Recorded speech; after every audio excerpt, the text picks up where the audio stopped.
team play on the back of great executes and just a little bit of muscle, as you can see over there, from the experienced players over there. Stillo, Ricky, impact in terms of nuke. What is he up to? Is he struggling? 10. You can hear it now. 13, 14, 15. This is beautiful. 16, 17. Come on, Jordan. You got 20. 18, 19. Come on, 20. Beautiful. You saw his little elbow doing work there in the corner. I hope you all enjoyed that because he's actually exerted himself a little bit. I'll tell you what, it's been a little while since I've done any push-ups, and I have just eaten some dinner as well, so hopefully I don't throw up after that. But look, I tell you what. Let's take the focus off me. Let's put the focus back onto Order because we've got an interview here with Alistair and he's ready to go. Let me just sort out my cable so I look presentable. Alistair, it's great to see you. Yeah, I'm a bit speechless. Yeah, I think everyone is. It's a big win.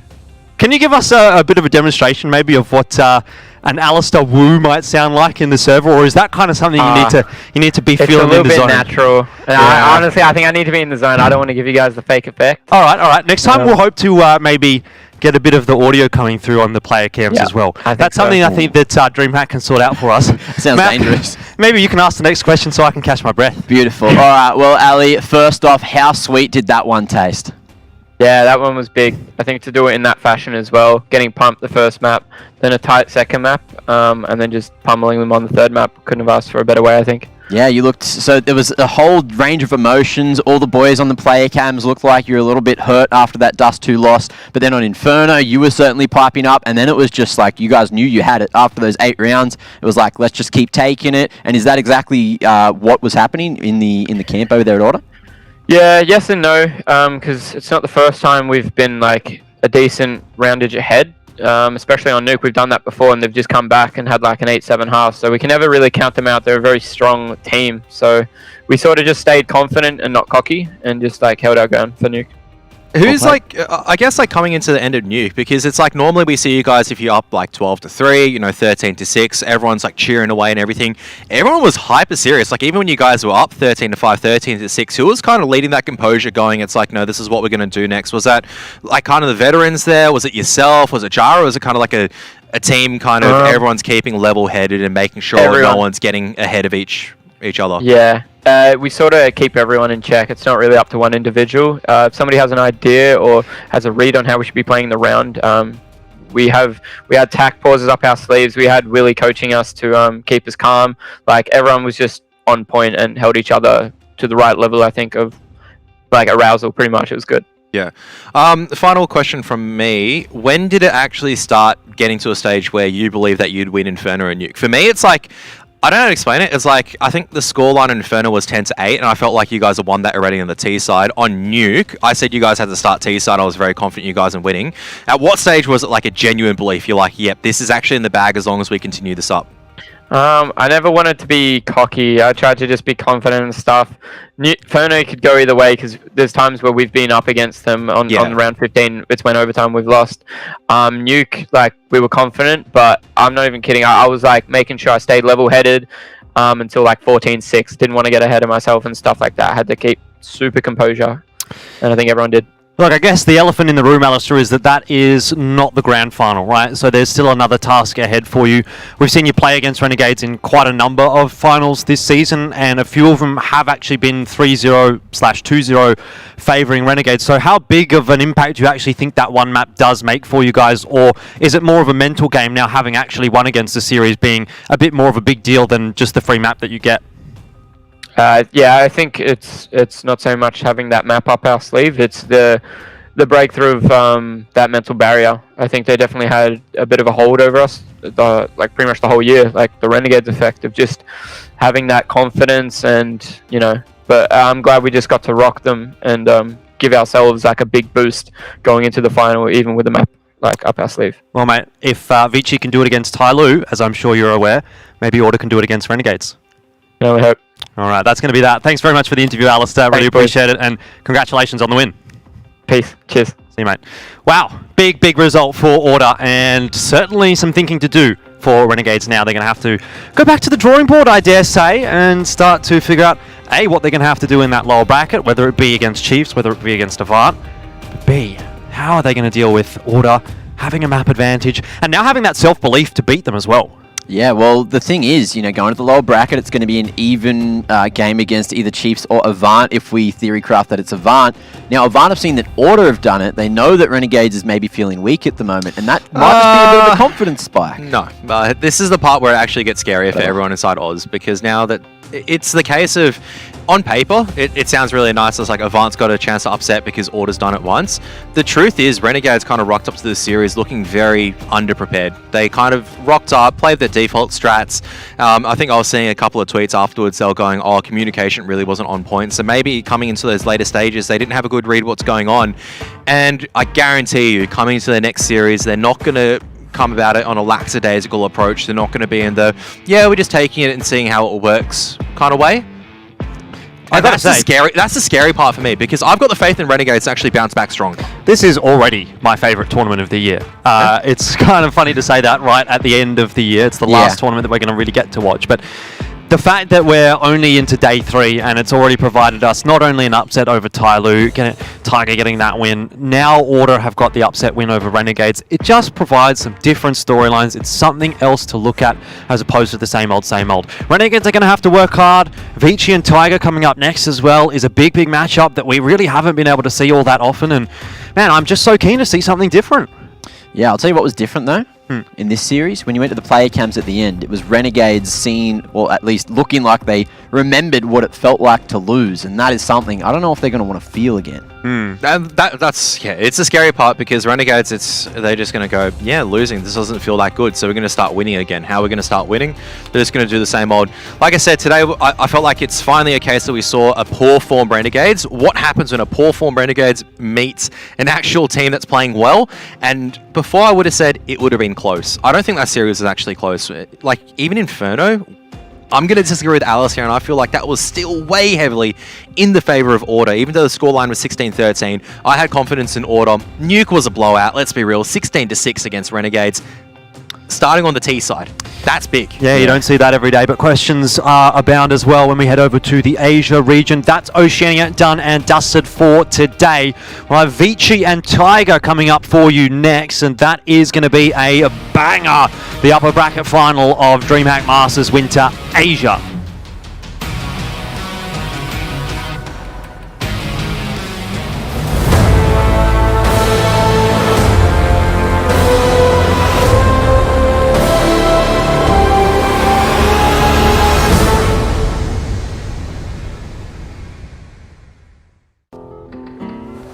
If you want to know what you're good at and, well, also what you suck at, check out csgohub.com. Coming!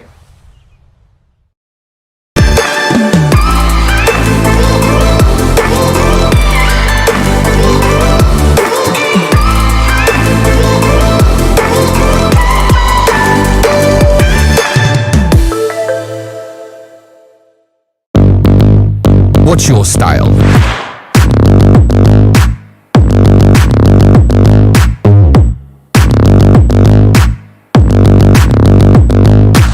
Get your merch at shop.eslgaming.com. With the right CPU, you can turn any game from familiar to phenomenal. Unleash the potential in all your gaming with Intel 10th Gen processors.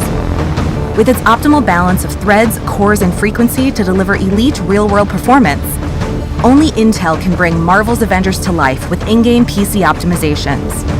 Supercharge your Marvel's Avengers experience with Intel Core i5, i7, and i9 processors.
DreamHack Masters Winter is brought to you by Intel,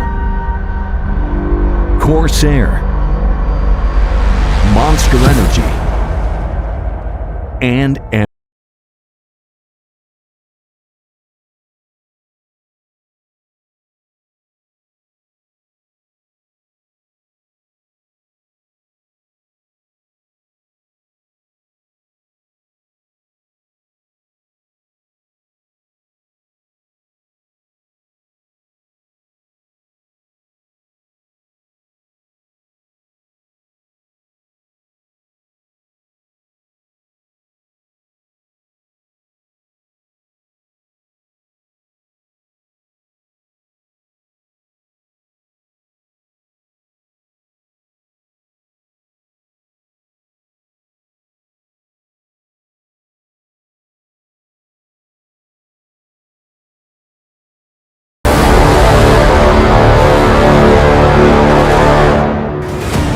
Welcome back to DreamHack Masters Winter. We have just seen one of the biggest upsets of the year in ANZ, and it's time to turn our attention to Asia, where we might be awaiting another one. Vici and Tiger coming up for us this evening, and it is a tantalizing prospect for those of us that have been keeping a keen eye on the Asian region this year.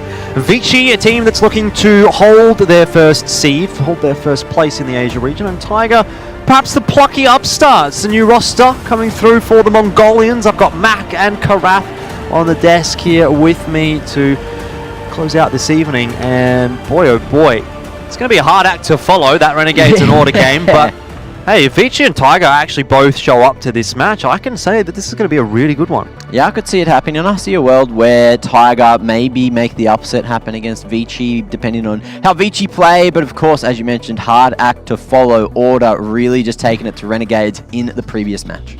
Yeah, I mean, coming into and looking at this matchup, it's really been favoured towards the Vici gaming side, but that's not even... Tiger have had their chances, let's be real. Even in previous rosters, I think even currently as well, they've had a couple of opportunities to maybe upset the Titans, so to speak, of the Chinese scene. I mean, still a tale to be told, I think, over here. Not really confident still in Tiger's chances, just given the way that Vici have been playing recently. But I said that with Renegades and Order. Yeah, let's talk Tiger first. Obviously, they're the team that's come through from the matchup against Tai Lu. Now, I definitely didn't think that they were going to win that one, but man, they showed up. 9 in particular, for me, was a standout across all 3 of those maps. He's the AWPer for the Tiger roster. I think you also have to give a bit of a shout out to Dobu, who's recently picked up the IGLing duties for this roster, and he seemed to be doing a pretty damn good job of that. Kev, you yourself seemed most impressed by what you saw from Tiger. And I think the other name to throw out there for you guys is Coolest. Yes. He's one of the newer members into the roster, and someone that we weren't really too sure what we'd get. But he certainly showed up with quite a few important rounds. He wasn't the standout, he wasn't the star, I didn't feel, but he definitely had his moments, and a very, very good game of Counter-Strike played by Tiger against Tai Lu the other day. Yeah, managed to secure a few important rounds, even though some of the maps didn't have the greatest KD on the board. That doesn't really matter, as long as you're filling your role and you're playing well, and look, if you're beating Tai Lu, you're doing something right. Yeah, I think, like, tentatively, so, like, speaking about this is actually still, in my mind, a bit of a downgrade in comparison to the previous Tigers roster. I don't think Ray, as well as Coolass, outside of a couple of rounds, is still, like, a better player, I guess, than what Urcast was. I think the upgrade is that you get, I guess, a stronger fragging IGL. NCL's, you know, being taken over in terms of role-wise by Dobu. You know, now Dobu looks like he's still calling, and he's, like, out-Tai-Luing Tai Lu, which is not an easy thing to do. True. Like that round in train where he's just, like, holding an angle, and he just drops into a crouch peak and just instantly headshots a tackle. Like, how rarely do you see that happening in some of the Tai Lu members? It's very rare. Looks like Dobu and Cabal still have it. I have to say, though, that entire series was defined by 9. Like, it was very much 9 that carried forward most of the effort with that AWP in terms of that 3rd or 4th in. Just very consistent in that play style, and it's good to see that form is still ramping up. I think, like, the first time that I saw this guy play at Road to Rio, I was like, this guy's not that good. And then second day, changed my perception. This is a long time ago. A long time ago, I know, but this is the first time we saw Tiger, right? We weren't really privy to the matches before. Yep. But he's just steadily just convinced me since then. You know, match after match, time after time, he's got the goods, and that was just a one-off. That was one bad performance. overall he's a very solid player. It's funny that you should mention that because I tend to agree with you in regard to the Road to Rio aspect. He did turn up really well in that grand final, and I thought, oh, you know what, actually, maybe this guy's pretty sick. He had a bit of a downward spiral maybe during the middle stages of this year, but seems to have gotten that form back on point. Either way, fellas, Tiger, it's one thing to do against Tai Lu, a Tai Lu that didn't seem to be showing up in the server and maybe not quite hitting the peak form that we've seen from Tai Lu this year. That was far from their peak. I mean, I just want to take a quick look at 9 stats. I mean, look at that as well. Look at the stats from the last series against Tai Lu. That's not like them bashing like some noobs, so to speak. It's not like it's against Tai Lu. Yeah, it's not like the 5th place team in Mongolia. They just added that stat to. It was Tai Lu that they did it to. My main concern is, okay, you have to do that against Danking, you have to do that against Tai Lu, but now you've got to do it against Vici, and a Vici that's looking absolutely revitalized from their massive slump during the middle of 2020. You're doing it against Kaze, who is generally considered the #1 AWPer in the Asian region as well. I think that's a different ballgame. I don't necessarily agree with that. I don't think Kaze is actually the best AWPer inside Asia at the moment. I don't think he's actually the best player on this Vici roster at this stage. I feel like he's actually fallen off in form. I also don't think he's the best player on this roster, and I also agree that I think he's fallen off in form. Currently, because of that form lack, because I don't know how to explain this, but old Kaze would literally just be demolishing opponents. Now I'm starting to see a couple of missed shots, and you go, well, every single AWPer misses his shots. Not Kaze. He was the pinnacle of consistency. You'd always expect good stuff from him, right?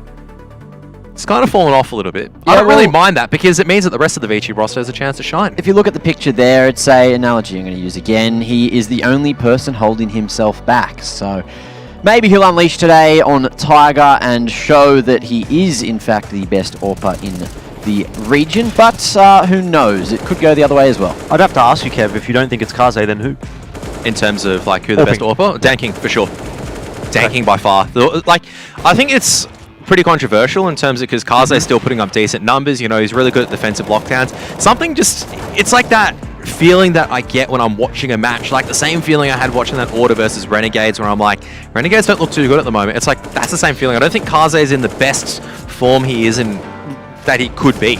Yeah, I think sometimes I feel like Dan King isn't even the best AWPer on Tai Lu. You know, they for a while they had like 4 AWPers, and you know when he was 5 picking AWP is what you mean. Everyone picks up the AWP there. Exactly. You know, somebody as well when he gets the AWP, you know, sometimes it doesn't look good, sometimes it looks great. I think as well, it's like the case of because the rest of Tai Lu seem to be struggling, right? And Danking's really the only one that's actually popping off at some of these series. You can see his frustration. It's like, it's kind of like the same frustration you get from Alistair's eyes sometimes when it's like you get 3 or 4 kills. It looks like a great situation from Tai Lu.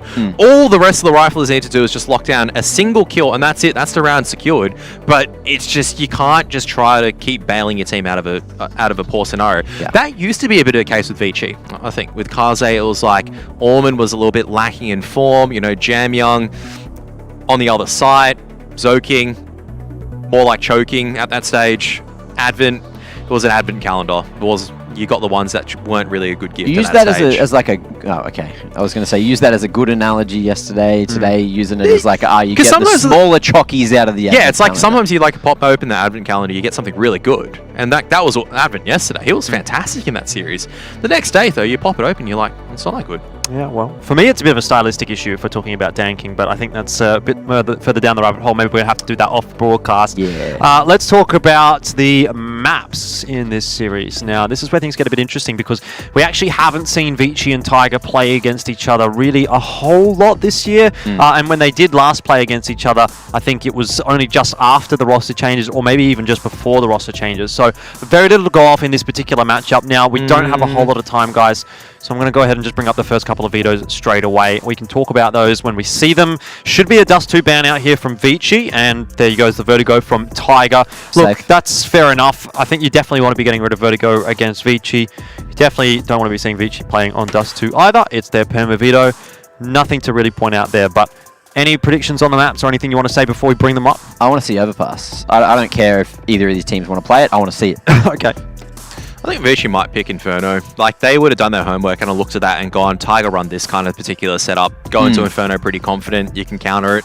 I don't know if I'll see a nuke pick, honestly, coming out of Tiger. That's going to be a bit fascinating for me. I'll wait and see. It's hard to say that you should pick nuke against into Vici. It's so yeah, difficult, but it's Vici. one of your strong maps, and it's like I've always advocated for playing to your strong point, right? Well, there's a few strong maps in the pool for Tiger, so I think they have a couple of options. I'm interested to see what they've got for us. So let's go ahead and bring up the picks. Train. It is Train. So again, that's one of the ones that I'm alluding to, in that it is a pretty strong map for Tiger, and it's one that we've seen Vici at times struggle on, but again, it's in the wheelhouse for them, that's for sure. Inferno, you know, like you said, Kev, not a bad choice ever, really, for Vici Gaming, but a few options left for that third. Probably Mirage. I'm thinking Mirage. I'm hoping Overpass, but obviously Vici's Overpass hasn't been great, so they're probably going to get rid of that one. No, Tiger actually going to ban Overpass. Reckon? Yeah. Okay. Yeah, Tiger going to ban Overpass, and then Vici are going to ban Nuke in my mind. And go to Mirage. I don't think... It depends what Vici want to play. And it's like, I feel like they'll probably default back to a Mirage unless something... They go like, oh, maybe we don't feel like a Mirage today. Maybe Tiger's pretty decent Mirage. Nuke kind of feels like the pocket pick, doesn't it? But yeah, I actually think Nuke's a better pick for Vici than Mirage is. Yeah, fair. I'm just not sure that they will go for it. I think Mirage they'll feel a bit safer on because... I would have thought that. But again, I'm going to go back to the point that Vici's Mirage is looking spectacular at the moment. You're right. Too, You're right. That's so granted.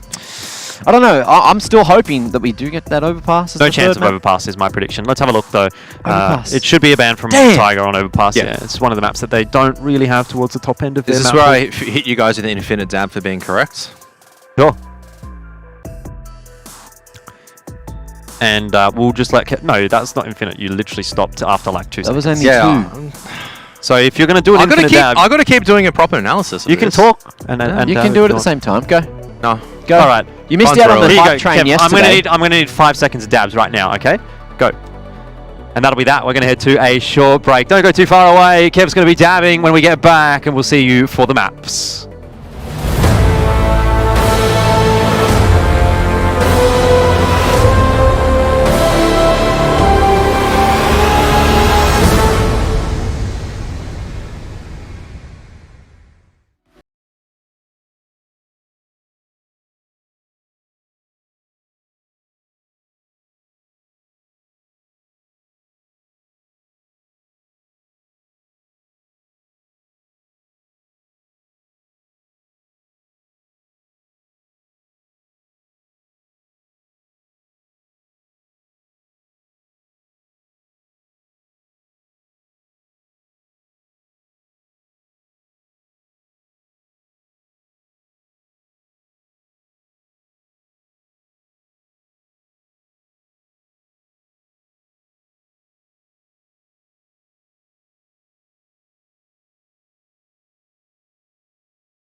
Welcome back to DreamHack Masters. It is going to be Vici up against Tiger in that grand final. Kev, how you going with those dabs? Oh, awkward. Wasn't an infinite dab. You got a bit of that cringe pressure. Everyone was saying cringe casters. I just said conky dab and I thought you'd keep going, but then crumbled under the pressure. Yeah, anyways, unfortunate. I tell you what, let's see what else is cringe. Do we have any predictions here that are going to make us cringe? I don't know. I've gone the way of Vici, and Mac's gone the way of Tiger, so you're calling the double upset today. yeah, well, look, we are Western Sydney, and Western Sydney Tigers are probably a decent rugby league team. And it's a relatively similar looking logo, so yeah, we'll give it a punt. See how it goes. Good analysis. All right, Kev, Vici, easy or not so easy? Should be pretty easy for Vici. Wouldn't be surprised if it's a 2-1 though at the end of the day, but let's see how it goes in the server. Let's see indeed as we head on to Train. It's the map choice of Tiger, and we were very impressed with what we saw from Tiger against Tai Lu earlier on in the tournament. If they can do it against Vici, I'll be doubly impressed because, to be quite frank, I think Tai Lu is more upsettable than Vici traditionally is. And it'll be Vici to start off on the CT side here as well. Tiger have an interesting looking pistol side strat here for us. They've got a couple of smokes into the A bomb site, but they're going to go through Ivy instead of through T-Con, and that's going to be some bad news for Advent, who has to just duck away through the smoke. Heads down as the flashes fly out, and Tiger are already on the site, and Vici are just giving ground and giving ground. Advent comes back through the smoke. They've tried to deny the plant, but that hasn't happened. Even still, frags are there for Vici. He got that kill on 9. And it's Coolest. He's hit that one on the Advent. Orban down as well, and now a 1-on-1. He's turned a 3-on-1 into a 1-on-1, but it's against Jam Young, who absolutely gets wrecked. What a start, and Coolest has set the server alight in the pistol round for Tiger. I don't know about that pistol round, but that was a lot of exciting action that was happening all across the board. I mean, Coolest with that clutch, sure, that was pretty phenomenal, but that was also Advent getting a flick onto 9 as well, jumping through the smoke. You should have seen that one as well, but not enough for Vici. Who was it in SL that didn't kill the bomb planter? Because that was a huge point in that round. I think it was Zoking. If Zoking would have got that kill before the bomb went down, Vici probably wins that round. And he's just been wrecked again, but Kaze has a scout in hand, so let's not get too far ahead of ourselves just yet. Doesn't have the scout in hand anymore, as the rest of the Tiger boys start to follow suit from what Coolest was able to show them. Right, with the read through the smoke, gets free damage as well. Advent. When did Kaze die? He died to Rate just before with the Galil. Yes, which we mentioned. Which I missed too. Too fast. Anyway, Too fast. 9, top of blue, just trying to tap away. Scout has some influence, and 9's low as well as Dobu, so still a chance in the round as the CZ follows up. That's going to be an AK retrievable. Awkward situation now for Tiger. I'd like to see that one get thrown over to Jam Young, if I'm being honest, but Advent's the one with head armor, so I don't know. It's only on 50 HP, that's the only thing. Still, Tiger are pretty quick into the B sites. Orman's still on rotate. I wonder if Vici even wants to go for this, to be honest. You have an AK, you have a Scout for next round, Deagle for next round. Pretty low percentage chance that they do actually win it from here. Yeah, Dover's on the flank as well, so Advent, those keeping tabs every now and then. I think they're just looking to go for economical damage. Advent's on 1 HP. I think Dover's in the position to clean this up, though. No weapon should be saved over, theoretically, as Dover.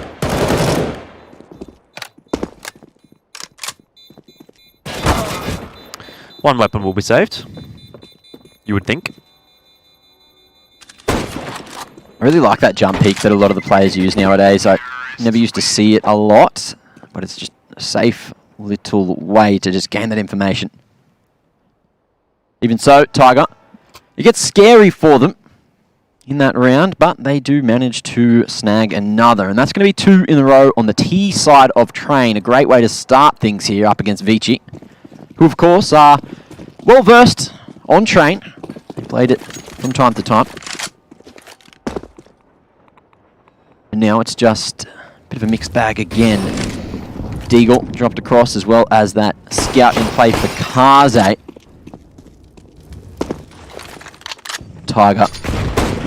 these positions. Should be going over towards that A site eventually with the bomb, but for now, Dobu makes some noise here. Flash in, that uppers, and Vici, they're going to lose 2. Yeah, a bit of a try in terms of a play. Advent sending a flash in to try to catch a couple of Ts off guard at those B halls. Bit of damage, but not enough to net a few kills. Tiger just keeping things cool, calm, and collected for now.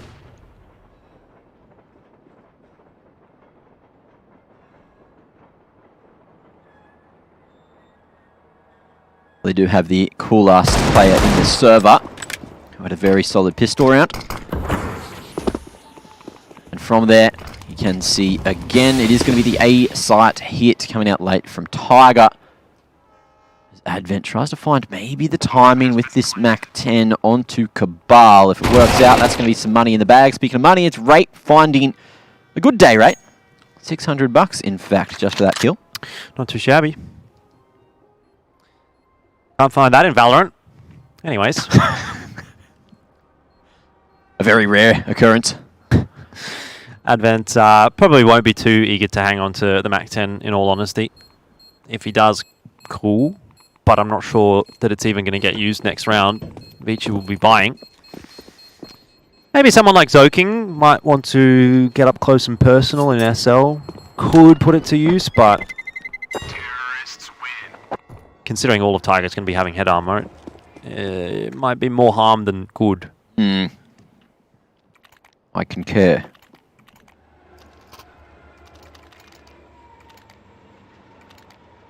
Advent's thinking about it. He's keeping it. He knows. The money man. Yeah, no, it's not about being the money man. Everyone wants to use have a piece of the Mac. Oh, well. Yep, they do. I don't know about that. Well, explain to me why Advent's kept the Mac 10. Maybe Advent wants it, but Yeah, he wants a piece of the Mac. That's what I was saying. not everyone. Everyone wants it. I can guarantee you, Karzo will be frothing for one right now. And Advent's gone, no, I'm the IGL. This is my weapon. A-side execute. Going to come out on the back of these smokes, and Zoking's going to fall away just in time. Going to be playing close aircon, but the rest of Tiger looking to charge up through the sandwich area. Close range with that Mac 10. Advent's looking to utilize if he can slide in behind enemy lines, but he holds his ground for now. Flash through and doesn't go with it. It is going to be Zoking, however, swinging. Might have had a bit of a stronger chance if Advent went through too, but for now he's just going to be stuck at the back of red. Sure how much Advent would have been able to get done. I don't think the angle was there for him. But if he's keeping himself alive on that bomb train late in the round, and Tiger's trying to get the bomb plant down, he's going to be a real thorn in their side. Good kill though for Coolest, who does dig out that Mac 10, but brings back to 3-on-4. It's still not too substantial of an advantage for Tiger. 9 on 12 HP.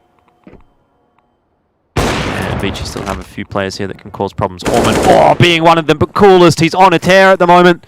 That's his 6th kill for the map so far.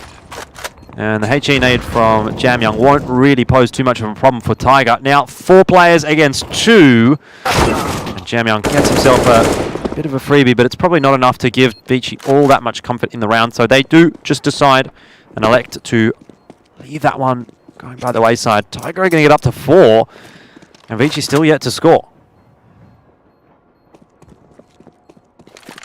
Pretty on the hunt as well. Cabal definitely looking pretty hungry to make sure the CTs can't keep hold of any of these weapons. No bad round for Tiger in terms of making those entries work. And once again, it's Coolast that's doing the majority of the work. Cabal trying to apply this pressure on the Jamyoung. Doesn't work though. Cabal's brain's been spread all over the place. Man, this is pretty good from Tiger so far. I know it's only one gun round, but Coolast is looking in fine form this tournament. He certainly is. Now, to take us on a tangent, which is, of course, my favourite thing to do, what do you think Pilly's going to think tomorrow when he comes in and, you know, there might still be Tiger in the grand final if they do manage to topple Vici today, He'll be very as well happy. as Order up there. Didn't, like, after Road to Rio, when Mongolian teams were looking really strong, he was like, wow, Mongolia's looking really good. Every single time Mitch jumps on the bandwagon of a region having good Counter-Strike teams, they immediately proceed to suck. So I hope he doesn't say that Mongolian teams are good again. It's not me saying that Mongolian teams aren't good, don't get me wrong. It's just every single time poor Mitch says it, he just curses a region to like, I don't know. He just banishes them into the Shadow Realm. It's like, you've activated my trap card. Pilski hype. Congrats, you're back into Tier 5 Counter-Strike. Well, let's see if Tiger is the Mongolian super team that we've been waiting to see for a while. It's been a few years since they've had a bit of a superpower. But now, they're looking to topple Vici here and early as well. Looking to convert a 5th already on the T side of Train. Kaze waiting at the bottom of the ramp here, or at least his crosshair is. There's going to be a flash. Not good enough, though, to blind Kaze completely off the angle, but he misses the first shot. Now Smoke's going to be coming out. 3 Ts leading the charge for that inner lane. Going to get very, very deep down to Yellow Train before the CTs can even respond. Oh, Kaze died to the molly. Yeah. It was just under the pump, under the pressure, 4v4 as the bomb plant does go down. And Rate's been sent through on the back of the flashbang, able to spray down at least 2. Jam Young was tagged down lower on, but this might have to be another save from Vici. For Mars and an M4, only a smoke grenade to get back into this. I would say undoable, especially the way that Tiger are playing. They're finding the perfect peaks, the perfect timing. And Zoking just has to concede and back away. Superb stuff from Tiger, up to 5-0 on this T side, and continuing the good work that we saw them do earlier on. Where's this Tiger been all year? To hit the weights. I know that they've had roster changes, so there is that argument as well, but it's the same core 3 from Tiger. Coolest is looking sick. Great pickup. Right, putting in the hard yards there as well. Nice double kill. I mean, to be fair, I wouldn't say that Tiger hasn't performed this year per se. Are you sure about that? They've done decently well. Like, you look at some of the results where they're consistently able to get these 2-0, 2-1 results against teams like Tyloo and against their compatriots inside both SCA as well as Mongolia. It's like, it's not as if they've completely fallen off a cliff and we've forgotten about them. No, I know, but there was a bar set by Tiger at the start of this year when they won Road to Rio and then they won Weibo Cup that wasn't upheld. Well, I mean, to be fair as well, they didn't have as many opportunities to come compete afterwards, right? We never got to see them again in kind of like a IEM or a DreamHack. They could have qualified. That's my argument. Yeah. Is why if they're this good and they're able to beat Tyloo, they're potentially able to beat Vici. Look, 5 rounds in, let's not call it here, but no, I've seen enough. If they've been that good, why could they not qualify through the open qualifiers against Beyond, against Global, against... You know, who else was there? D13. Why are we only seeing it now? Oh, I mean, did they try for the qualifiers? Yes, is my next question. They did play in those qualifiers, yes. They won the most recent ones against D13. I believe they've played a fair bit against Bren in those qualifiers as well. I think it's also a case, Target can get counter-stratted sometimes. Like, when it works, I think it's always looking pretty good. But when a team actually starts mounting some resistance, we haven't seen that from Vici just yet. Then I think the question is, can Tiger deep dig enough to kind of adapt? And we haven't seen that just yet. It's when everything's good, we can call it a Cinderella story.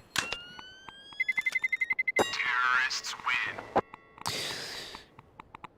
Honestly, boys, I'm prepared for another upset today. I reckon that would be very cool. Very cool indeed. Very coolest. That would be the coolest. Friendship ended with Urkust. Now I am a coolest best friend. Okay. Urkust was watching the other day. Was he? Yep. Very happy to see Tiger beating Tyloo. And shout outs to Urkust if he's watching today as well. I'm sure he'll be tuning in at some point. Cool last lane.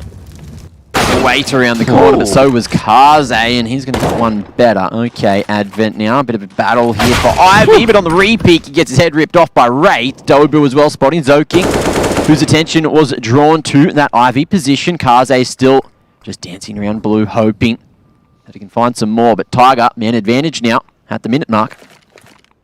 Yeah, definitely ability to exploit the small site here as well and force Vici into a bit of a retake scenario. You can actually see Kaze, he needs to get some information, that's why he's probing forward, but 9X actually got the bomb. Sitting in the right position.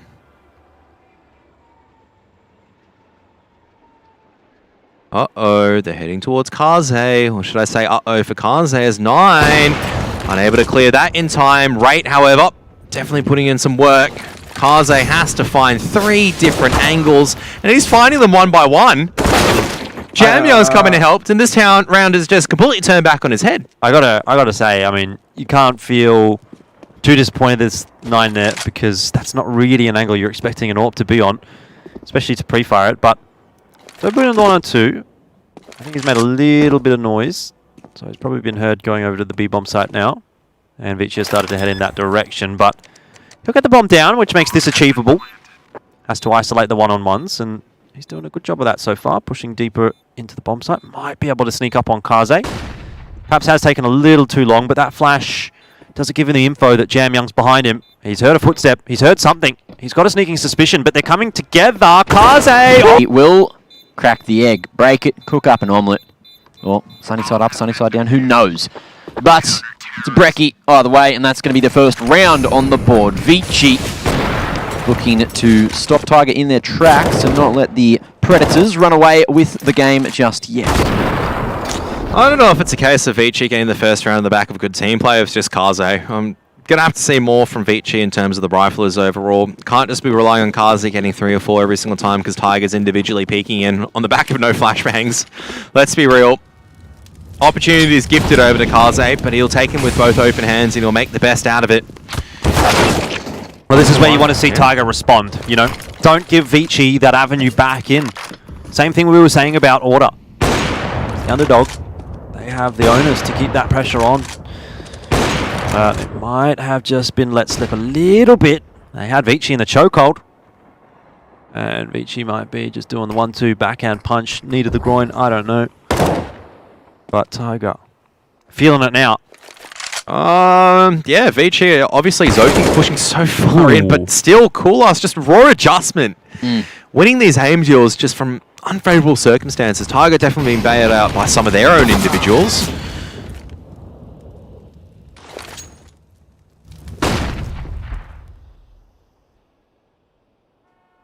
Seconds left on the timer. Still looking to continue this Ivy pressure as 9 and Koulas going to be grouping up.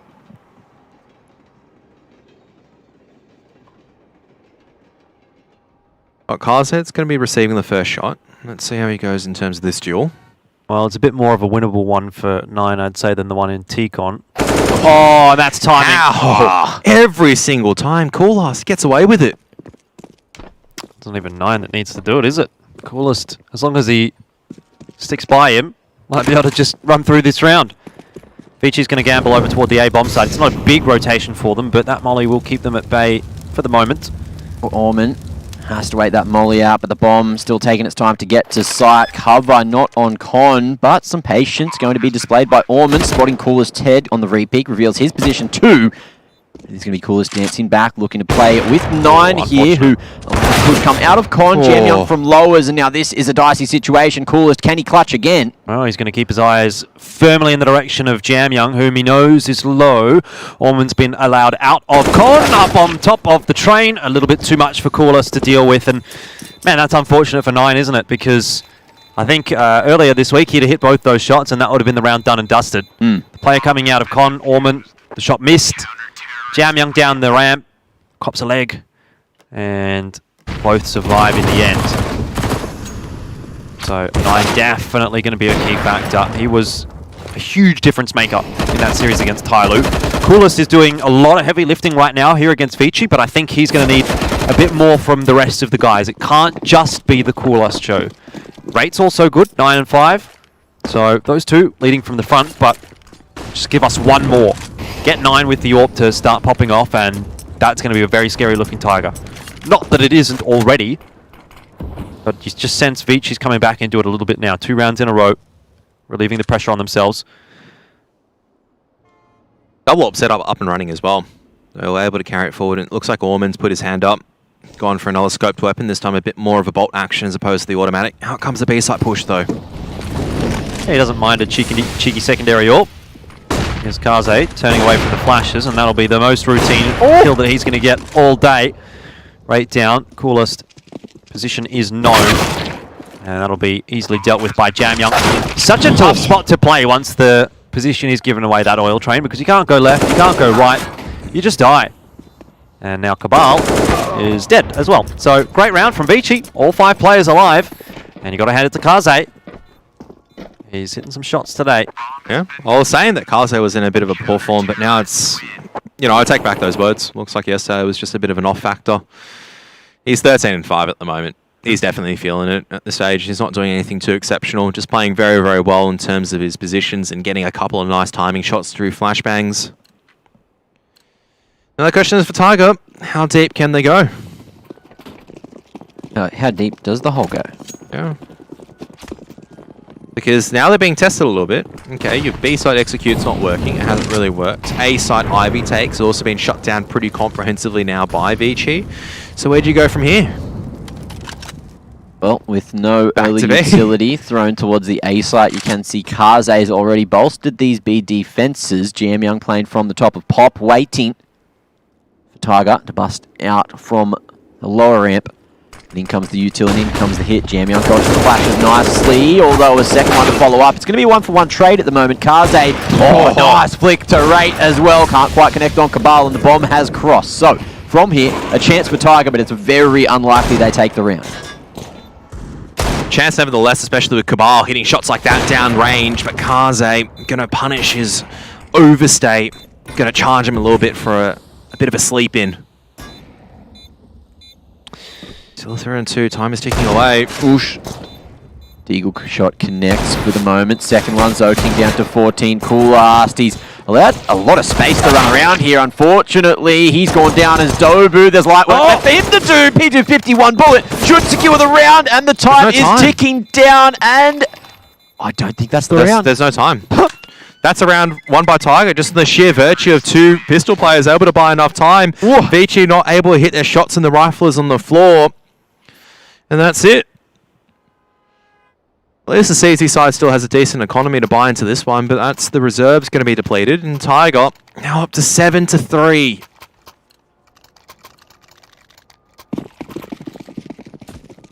Big round for Tiger to grab at a pretty important time as well. Arguably, this is the most important round for both teams because it will turn the tide of the game. Tiger not with much money left in the bank, and Vici, similar situation for them. So, this round should be able to turn into more than one, if one.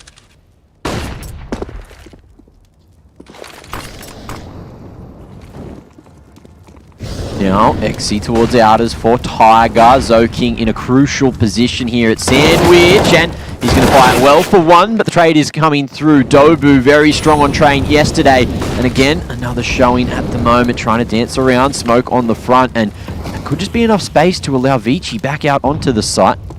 Full control behind the bomb train here. And Dobu's gone through off the back of a flash. Ridiculous scenes in con, and that's more than enough. Cabal with the spam is going to find another, and Tiger, this is looking like a very clean round indeed.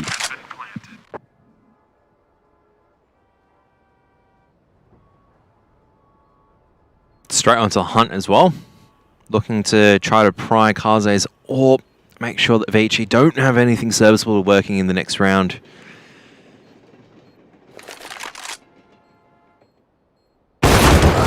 There it is.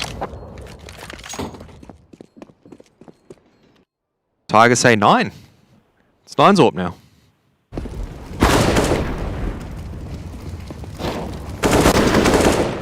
Sharp trace, Dobu.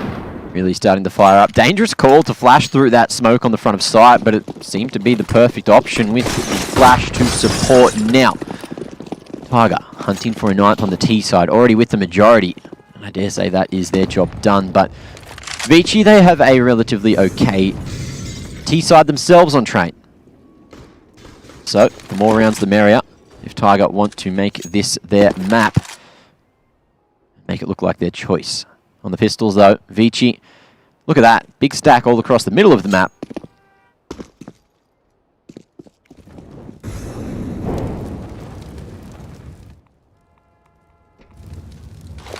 Not sure how much that's going to help them when they really do only have the pistols to work with.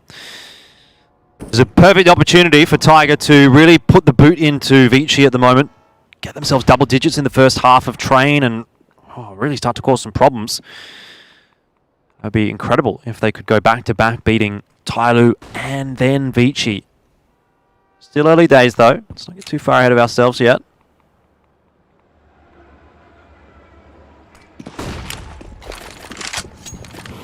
Some util thrown over towards that B site, but Vici sticking to their guns, and it seems to be the answer. However, with these smokes, Dobu's ran all the way through Speedway and has said, boys, just come over to B.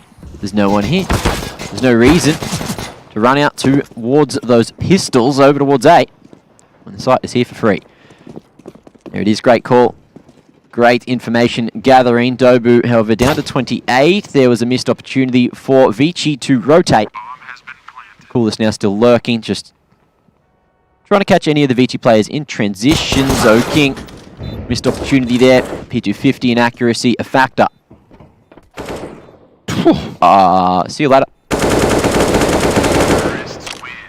What do you say? Mongolian riflers, they're just made differently. Mongolian used to think- anti-ecos too, looking good. Yeah.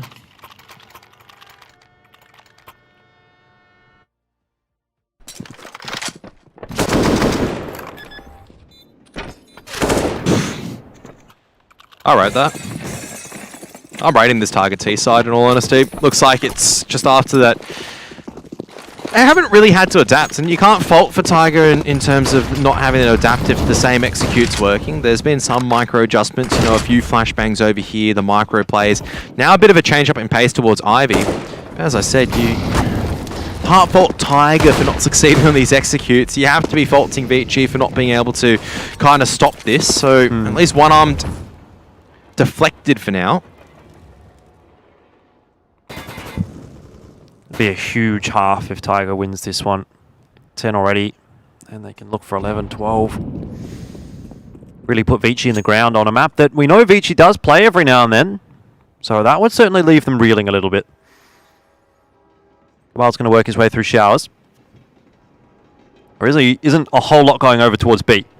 At the moment, Tiger are predominantly set up at A. And there's really not a whole lot of time left in this round for them. 2 smokes, 3 Molotovs. Bit of movement, bit of noise being made. And what is Kabal doing that for? Did he fall down? No, I think usually you bait it out with your legs. You expect them to be deeper in, but unfortunately he wasn't expecting Zoking so close, so Zoking had a line and managed to punish him hard. However, that is a discussion for another time, because look where Tiger are, straight out all around A. They've missed Kaze completely, who's just standing at the front of Bomb, trying to get the quick scopes working. Repeat from 9, not going to come out, but he baits the shot, and that is beautiful. 9. He's going to be left last alive though, 1 on 2. 15 seconds to play with spots where that flash has come from, but unfortunately not going to hit that flick. Advent locks it down for Vici to find a 4th, and Tiger don't engage that lead any further. Yeah, it's an important round to win for Vici, because it means their half isn't necessarily over just yet. 9 looking good though with the AWP, and that's important come the CT side for Tiger. This next round going to be a big one as well. Money's a bit all over the place for Vici. You can see Kaze are actually already going down to the scout, so no AWP for them. I'm not sure why they didn't save the AWP throw. I wonder if they maybe couldn't quite have gotten there to pick it up.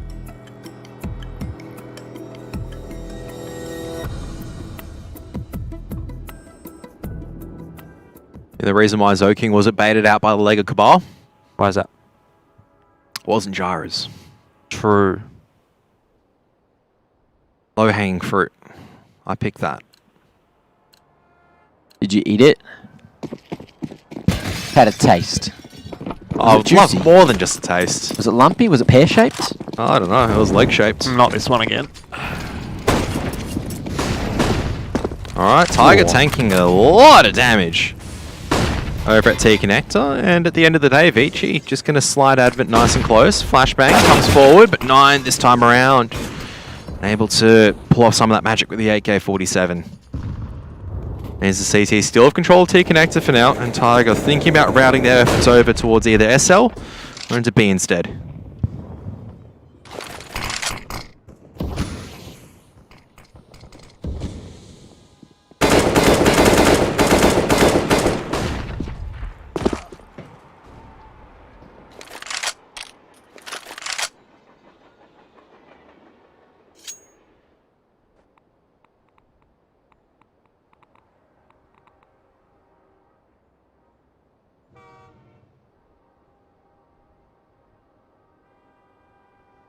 the slow approach as Tiger hunt for their way back in the round.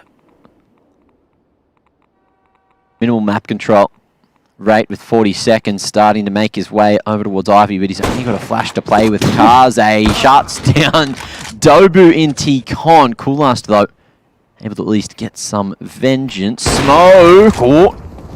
Won't bloom as Advent jumps across. Molly could finish him here. Oh, the timing favouring Tiger at the moment. Okay, back into the round they come. 18 seconds though, and it's a 2-on-2. No control of sight just yet. Zoking in a perfectly perched position to stop this bomb plant from going down as well. Has to be a fight to the death, but the problem is Kolos actually just going for that tap means that Vici will just swing out together. So Tiger, although it did really well to bring it back down to the 2-on-2, time was just never in their favour. So coming into the first half, definite chance, honestly, for both sides for Vici to make it 6-9. It's not the worst score, in all honesty, considering they came off a very lackluster start. But if Tiger able to get double digits, it's not too bad for a T side either. Be very, very happy with 10 rounds going into your NCT half. And here we go, sending it to the B side, testing out Young Jam. Yum Jam is going to get one. But Kaze is here as well to stop that cross. The smoke goes down and just half a second too early on that shot. Vici desperately fighting for their 6th round, and Advent's going to give them a chance in there. Zoking pushing forward. Nice shots onto Rate. And that's a big deal because it brings the numbers back into the favour of Vici. All they have to do from here is trade down effectively, and with all the util that they've got on a bomb site that is generally considered quite retakeable, this should be doable. Dobu, the captain for Tiger, can't get it done. I think so. Vici will get up to 6. Kev, are you thinking what I'm thinking? That smoke hitting the foot of Rate might have changed the way that round played out. However, that is the half. We've got another one to get to, ladies and gentlemen. Don't go too far. Go get hydrated, and we'll see you on the other side of this break.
Well, a bit of an up and down first half there. Hard to say who really comes out of it feeling better. It was Tigers' half. They won the half 9-6, so there is that. But could have been a bit more. Could have been a bit less. Vici definitely salvaged things. And so they actually might come into this second half with a bit more momentum. And knowing Vici, they usually have a thing or two in their sleeves to bring to the T-side. So how crazy is it that 2 years ago we would just not be having this same discussion because 9 rounds on the T side was like, you've already won the map. Yeah.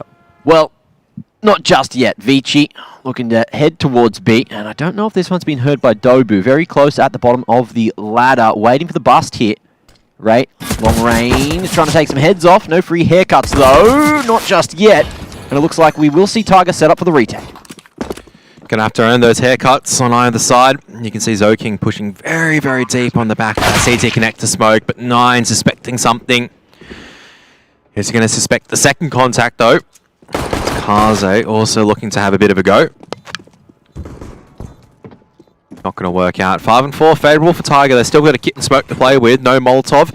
And now Vici slowly starting to lose members. Kaze trying to find a bit of a timing to try to make sure he can get through the Tiger members. But they're just coming as a wave at this stage. Even though the flashbang comes forward, there's only a single pick. Orman has to deny the bomb diffuser. But Rate's not going to allow that. Of course, it's going to be Tiger on the retake, taking their 10th. I was worried about how little time they gave themselves as they started to encroach on the site, but Tiger still with a good second or two at the end, just managing to weed out all the nooks and crannies at the perfect moments, and that's going to be the second pistol found as well. 4-round lead now, looking to make it even more so. Tiger being very solid on the anti-ecos so far this match. Let's see if they can do it again, and speaking of ecos, it's more of the 4 spy across the board. Vici, they've got 3 alive. Someone a little bit late out of spawn. That was Advent, but he is here.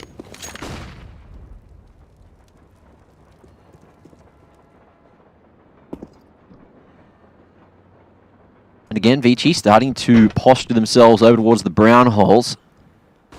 Minimal utility to make their way to site, and it looks like it's going to be brute force the choice.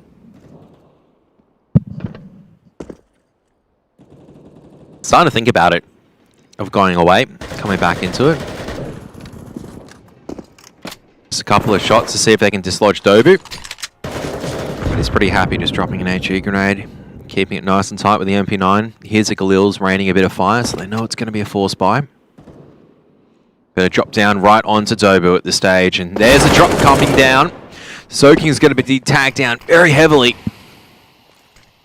But they've got control of that position. 45 seconds left after the smokes start being deployed for Tiger. But Vici not going to make a move just yet.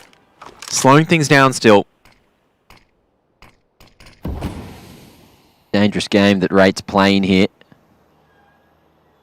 Waiting right behind the smoke, looking to use the body to block and maybe find a kill or two. 20 seconds, Vici need to make a move and there's no sound over towards A.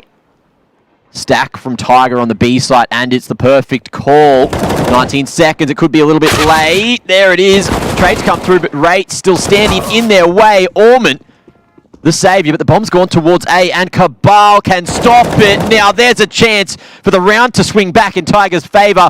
No time to plant now. They just need to survive, and Tiger play this round to a T. There you have it. 11 on the board.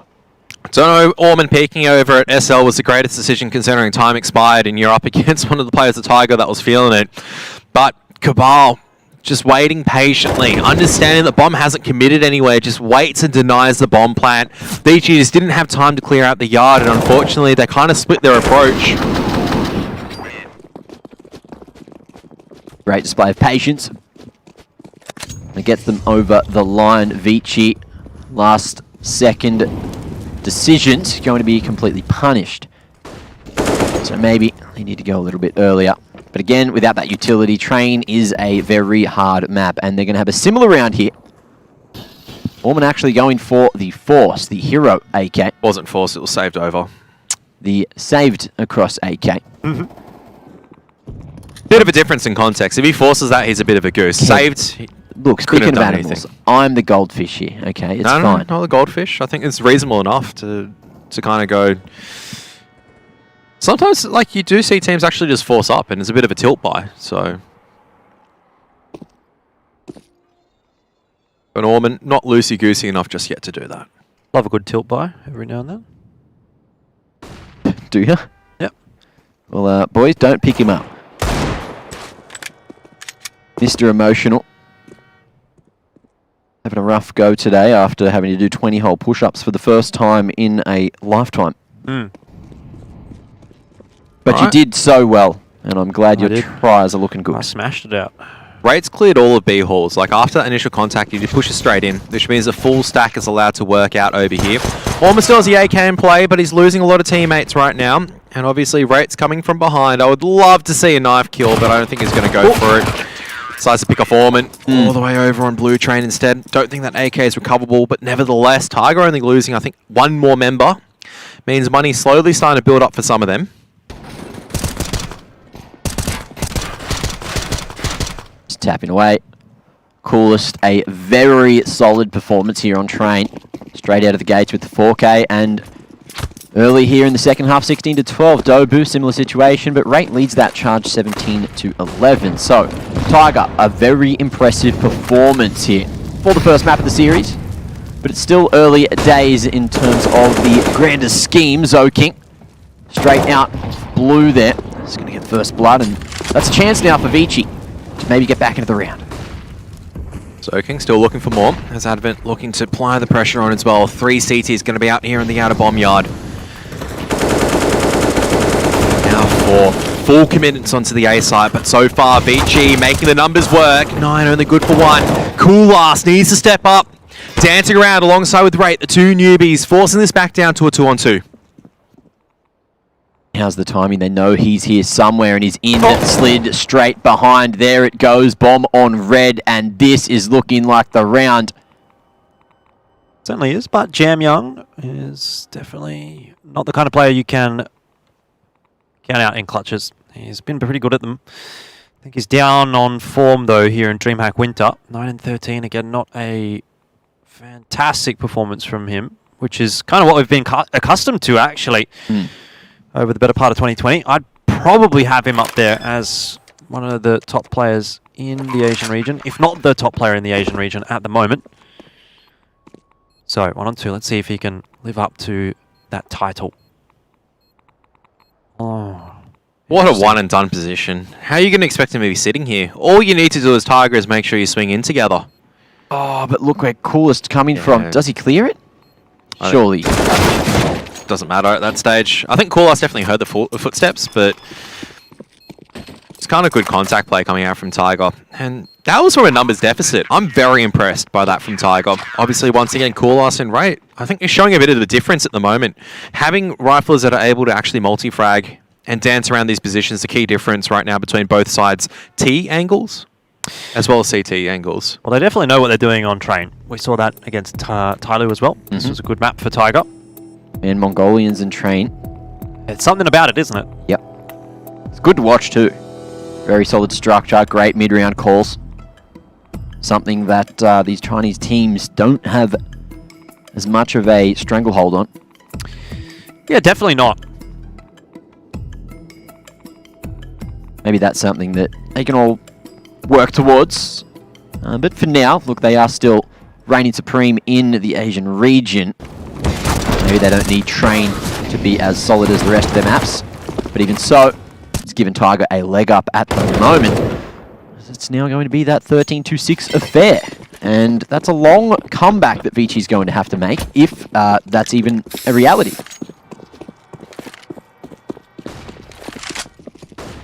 Well, most definitely. If that's a reality is a good question, isn't it? Because at the moment, not really getting the sense that it is. This is quite reminiscent of what we saw between Order and Renegades in that, I have to say, I think that we might well see an upset, at least here on Train. But my question is how deep can this go actually in the series for Tiger? You know, what level can they bring to the likes of Inferno in particular? Dobu just gets cleaned up behind E-Box. Not much he can do about that. Wall's fully flashed. But it's a 1-for-1 even still, so not too advantageous yet for Vici. And with Coolest behind them, that's a huge strike. And Jam Young's out of the picture already. He's caught another one. Oh, how does he get it done so many times? Cabal, dispatches of Kaze. I think that will be that. Tiger just coming out of the nooks and crannies at the perfect moments. That was the flank coming through, and then I think Rate as well managed to win an awkward fight with a player up at Heaven while everything was happening at once. So coordination, a strong point for Tiger's gameplay. And look, I want to go back to the other day as well, where I joked around and said, imagine Tyloo and Vici in the lower bracket final, you know, playing down there for elimination rather than in the grand final. And now, you know, it's still early days in this series, but it's looking like that could be a great possibility.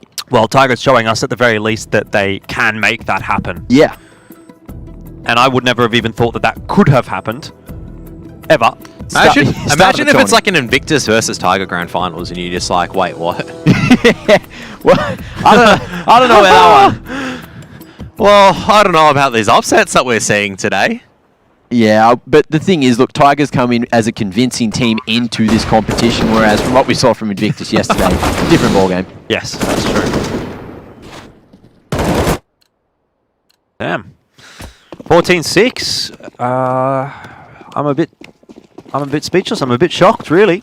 Yeah, I mean, I've just loved Tiger's approach in terms of everything. The individuals are stepping up when they needed to. On their T side, they got the job done. And now on the CT side, just getting themselves in the right position to multi-frag and Vici and not pushing them hard enough. Ormond, though, very, very close already. Dobu and Ormond going to be exchanging spots. Threading the needle and gets in behind Cabal, although he doesn't commit. Still dancing around Hell instead. Back to Sandwich he goes. Just going to try and find a line up against Cabal, though. Cabal at range will win that engagement. So a moment of genius, a moment of brilliance, just going to go a bit pear-shaped as now we do see Tiger with the man advantage setting up for the retake on B. Zoking, though, closing the distance all the way at the back of Trains. And Tiger, none the wiser. Has to check two angles at the same time, though. It just all comes down to timing pretty much at this stage. Zoking not traded out. Jam Young's also pegged the flashbang in. Don't know if it would have made the hugest difference in the world. But that should be the round secured, surely, for Vici. Can't allow Coolest another clutch. He's banging it down in his. He's going to win the first duel. Spots out Zoking. He's going to jump straight into the bomb.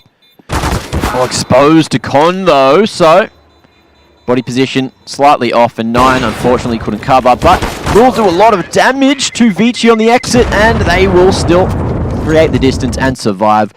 And there it is, not letting Tiger get onto match point just yet. 7 rounds now found by Vici. Up against Tiger's 14. Tiger, of course, with a decent amount of money in the bank as far as I'm aware. Let's see how the next bite goes as we head into the next round. Well, it's their last chance, and Cabal even down to the Deagle, so utility quite thin as well. And if Tiger win this one, Vici don't save any weapons, then that's the map. Yeah, money would be looking pretty shocking for Vici, even though they do have a bit of a loss bonus kind of built up. Still not going to hide the fact that they've kind of been trounced so far on the T side. They don't have the rounds to work with. That was their first T round.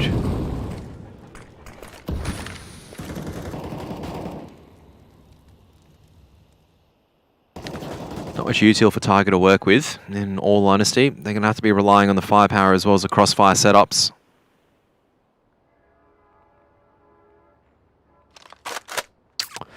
Already got 2 towards the B bomb site. That's at least a bit of a bonus instead of leaving 9 maybe out here on his own. Raid's got a bit of work to do with that M4 close by, and he's given away his position with the smoke, but just hides behind the smoke and lets 9 do a bit of work. Now some return fire going through. Raid's not going to take advantage of that, and he'll be collapsed on by Jam Young. It was just a rough spot for him to be in that whole time. At the very least, 9 did get a kill, and now Dobu. The reinforcements arriving on the bomb site for Tiger. That's already 2 found and only 2 remaining. Ormond's left on his own with only a Galil. And Tiger's going to win the round. There's no question about that now.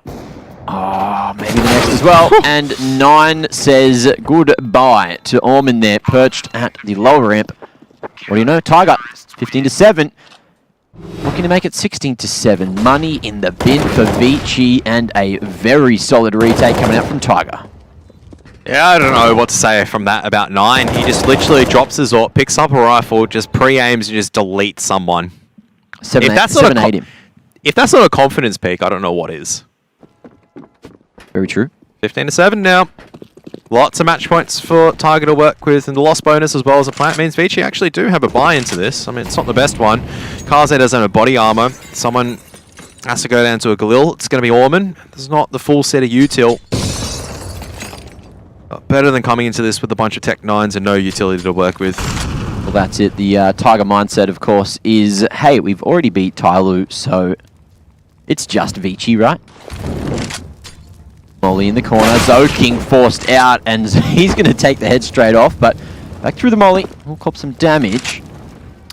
This is getting a little bit interesting. If Vici can win this round, they can break Tiger's economy. They'll probably get them up to 9. It's still not really within striking distance then, is it? Oh no, Rate's bypassed Jam Young, but I don't know if this is actually better for Jam Young or better for Rate, because Rate can now flank it into SL when the attack's actually commencing on the A side. It matters.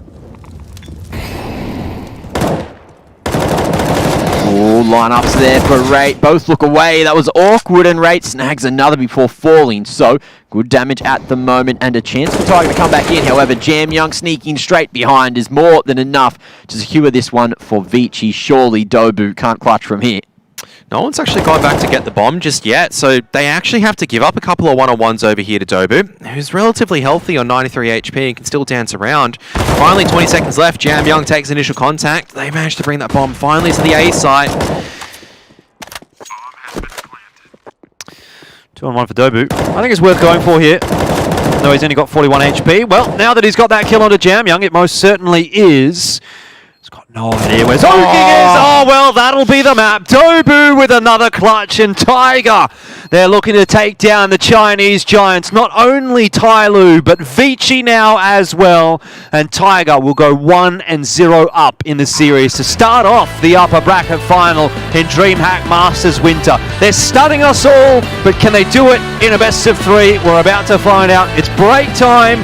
We'll take a quick one and then break down that map, and then it's time for map 2, and that's where things get really interesting.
start to the upper bracket final in DreamHack Masters Winter Asia. We had a big upset. Autumn was able to get the win over Renegades earlier, and we might be on track to getting 2 upsets in one day. It's my dream. It's my dream scenario. Tiger getting the win over Vici, although as much of a fanboy of Vici as I am, I would love to see another upset result, and Tiger's definitely looking good at the moment. They've got the win over Tai Lu earlier on in the competition, and now they're having a crack at Vici as well. If they can take down both Tai Lu and Vici in as many days, that's just massive, really. Huge. Absolutely huge. And I'll tell you what's even bigger is if I get this prediction right, then I have the 5 head and neither of you do. So, you know, pick your favorites, whatever. I've chosen the perfect day to go off kilter and snatch them away, although there's still one map remaining before that happens. Yeah, and that's going to be Inferno 2. Vici, though, looking pretty solid lately on Inferno, so I don't know how this one's going to go for Tiger. Yeah, I think just looking back a bit as well before we move forward, I mean, Train was a bit of an interesting run, right? Because like I felt like Tiger's approach overall on that T side, pretty solid. Could have been tested a little bit more from Vici. I felt like the rifle is definitely in the outer bomb yard, not doing a good enough job. When it came to the B bomb site, definitely, yeah, Vici had a good chance. Kaza got a lot of multi-kills. Jamyoung was in the position to get at least 1 or 2. Retake was definitely doable. But it just comes down to the individuals of Tiger just having a bit of a better performance today. Orman went missing a little bit, so did Zoking. And those are always factors where I kind of go, you know what? This is like starting to go back to when Vici doesn't have success. Yeah. It's because those two aren't really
to be turning up on in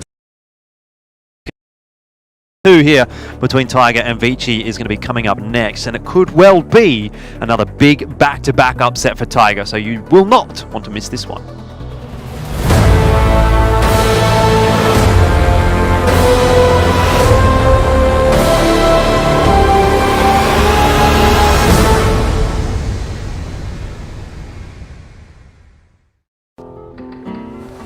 If you want to know what you're good at and, well, also what you suck at, check out csgohub.com. Coming!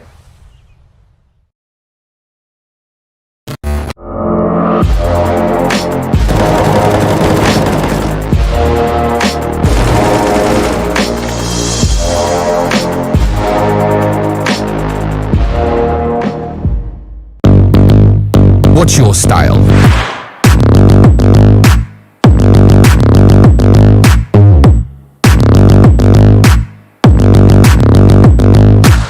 Get your merch at shop.eslgaming.com. With the right CPU, you can turn any game from familiar to phenomenal. Unleash the potential in all your gaming with Intel 10th Gen processors.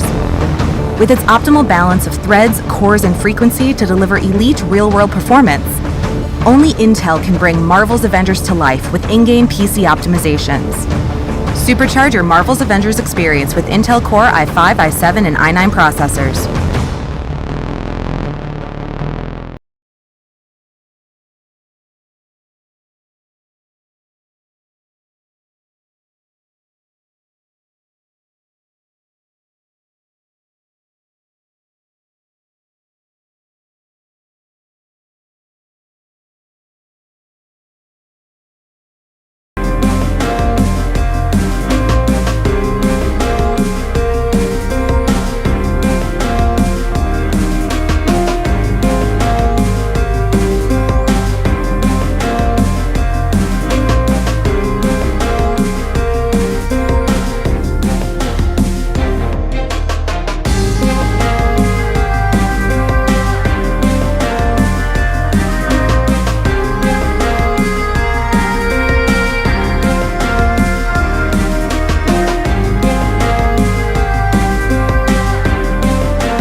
Oh, very hype looking Tiger as we head into map 2 of the series against Vici Gaming. They're currently up 1-0. Smiles all around, and they should be pretty happy with themselves, but there is a fairly difficult map standing between them and a series victory. It's called Inferno. It's a map that we saw them lose the other day against Tyloo, but it was a 16-14 loss, so that's I'd say still a pretty decent result for them. And I'm just having a look back at some of their previous matches as well here, Mac, and a lot of the losses that they have are actually very close, and they've got a couple against Vici back in October, a 16-14 loss and a 16-13 loss. And they've improved since then. And that's definitely true. Oh, and they've also hit the accelerator since then. Well, at least Vici have. Straight on towards the B site. Cabal very deep and looking to set up for the retake. 4-man push down mid, and that's going to be a fast flank up Banana. Orman, however, waiting at the ready, peeks out and sees all of them. And now Vici a little bit worried as they have a man disadvantage in the post plant. Yeah, Cabal actually smoking off construction as well from the CT side. They're going to have to bust through to challenge him, and Cabal, the more time he can buy, the better it is. But Zoking now starting to get involved in the action. Wow. That is an absolute slaughterfest coming out from Zoking and Kaze. It is going to be Jam Young cleaning things up. But that, honestly, is just down to Zoking. Bit of Glock magic. Is that like ice magic? You remember that stuff you put on ice cream and it freezes up? Oh, I remember that. Very good topping. Just like pineapple and capsicum and mushroom and stuff, but not anchovies. Anyway, off topic, back on Vici. They're going to have a much better buy going into the second. However, it's Inferno and pistols can reign supreme, especially at close range. We are going to see a 4-man stack early towards that B site, landing nades, and Dobu just spamming straight towards the bottom of Banana, but falling back after making a world of noise. This is actually managed to round up Vici over towards this A site where Tiger are sending that stack back to. All comes down to timing here, but the flashbang's really good coming out from Orman. Cabal, as well as Cool Ass, going to be on site. Advent and Zoking combining forces to just clean up any remaining resistance from Tiger on that A site. So the force buy not working for Tiger this time around. Only a single kill that goes in their way. Maybe another one for Dobu if he's able to land these 5-7 shots, but he's really struggling to bring that recoil back. Couple of quick ones to make it 2-0 for Vici. Has to be another eco from Tiger. And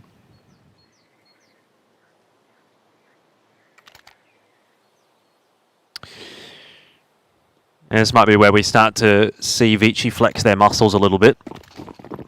Been a very, very good map for them. One of the best, maybe the best. I'd probably still say I think Nuke's up there, but Vici certainly seem to think that Inferno is their go-to, because it's more often than not the map that they do select in most of these series. So this will be banana take from them. Molly down, nade into sandbags, nothing too fancy. And Coolest is going to try and get aggressive. That's a really good flash. Holy cow! Raid and Cabal, what? Yeah, it's up to Kaze and it's Sig. It's going to be doing a lot of work right now. Why They're just going one by one? one-on-ones at this stage. And Kaze is going to actually get cleaned up at the end. A one-on-one between 9 as well as Jam Young. That said, though, the firepower difference, Jam Young's got... Oh, he's got a Galil at this stage, but he really could pick up an 8k or a Sig instead if he wanted to. 9's trying to be the big brain at the moment. He's hardtailed it straight over into the A site, looking to get into apartments or try to catch Jam Young off guard. I think it's the right move from 9, to be honest, because if he just sits there in the B site and tries to take that fight, he loses it every day of the week. But here's an option. If it's planted on B, he can rotate in through Nana, maybe pick up a gun, although if Jam Young's smart, he'll watch that area. At least this leaves the element of doubt, though, in Jam Young's mind. Leaves an element of doubt on both sides, mine, to be fair. Wait, hang on a second. Jam Young is going through CT back into A site, and 9 is going to be waiting, and he's actually guessed correctly. Oh my. Oh my goodness. Oh. He's won on the sheer virtue of doing nothing. Jam Young, though. Oh, he hasn't won just yet.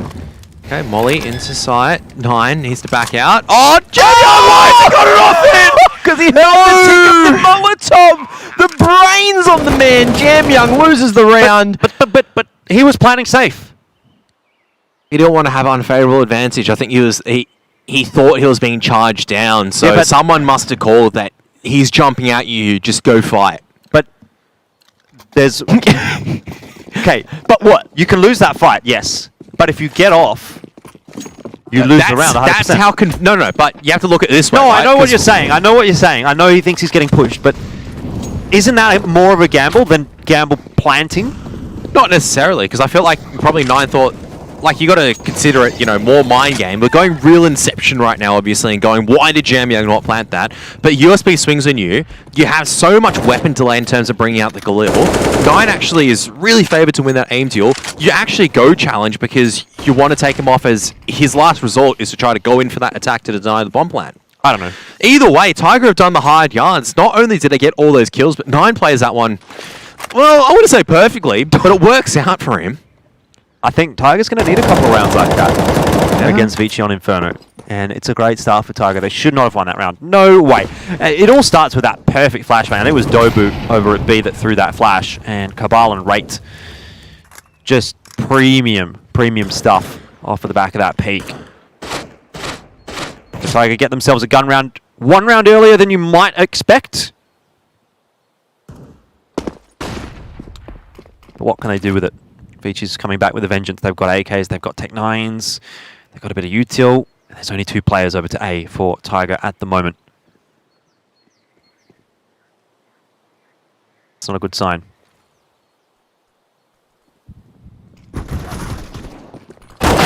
Oh, well, that's the round. Yep. Certainly is. Couple of entries. Frag's not working for Tiger, and that's it. Gonna have to save, and the pain's gonna continue because the loss bonus isn't fully up there for Tiger. So outside of a miracle round, looks like the buy round, or a bit of a force up from Vici actually works in their favour.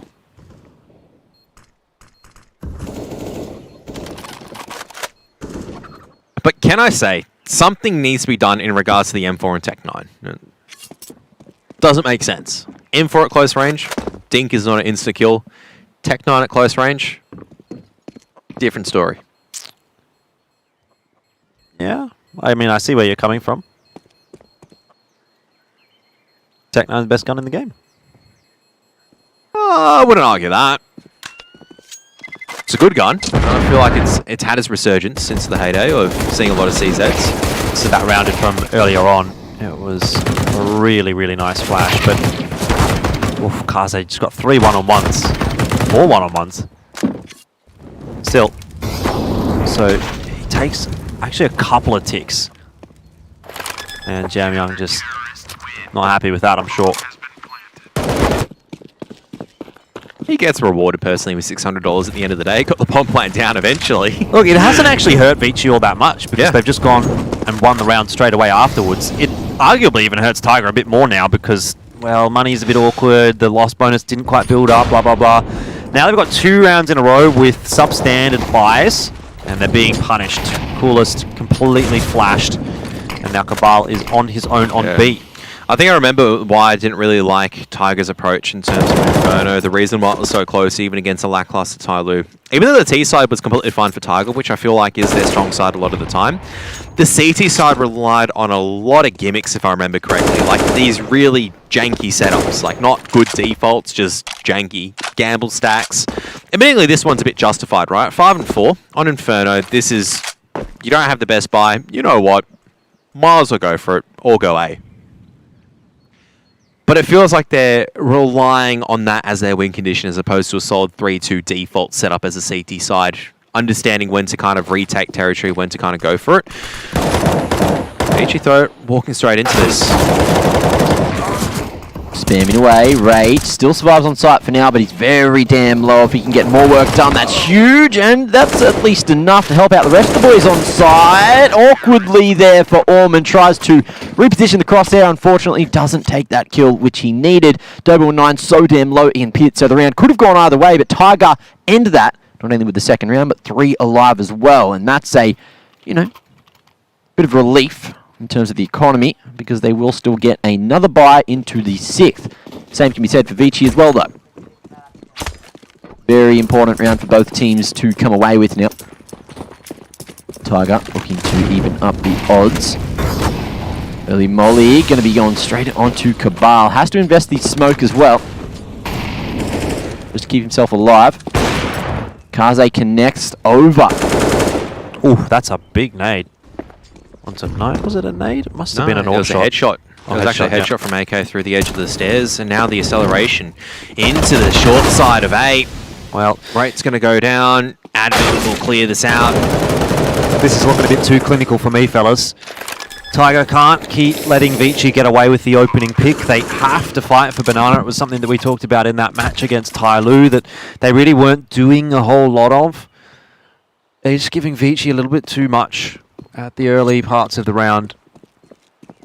And Vici are looking way too good on Inferno at the moment. Just the way that Advent rolls around the corner and gets that headshot. I just think, might be a bit of a roughie here for Tiger. Haven't really been able to get in touch with their economy either. So I think there's not a lot to be said for Tiger's CT side so far. 6 rounds in now. 1 round off of just USPs and a flash. Yeah, that's good. That's nice. You'll take that, but it's not the kind of round that's going to win you the game. Yeah, and it's like the other round is just a full A-site stack back on no information, and Vici walk into it. Like I said, it's just... You can only gimmick your way through so many rounds before a better T-side team's just going to roll over you on the CT side. If your fundamentals aren't there in terms of crossfires and understanding where you need to set up, you're just going to get blown out of the water.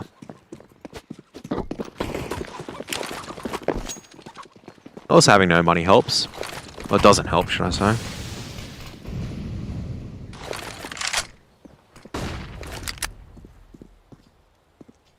Well, again, a mixed bag for Tiger.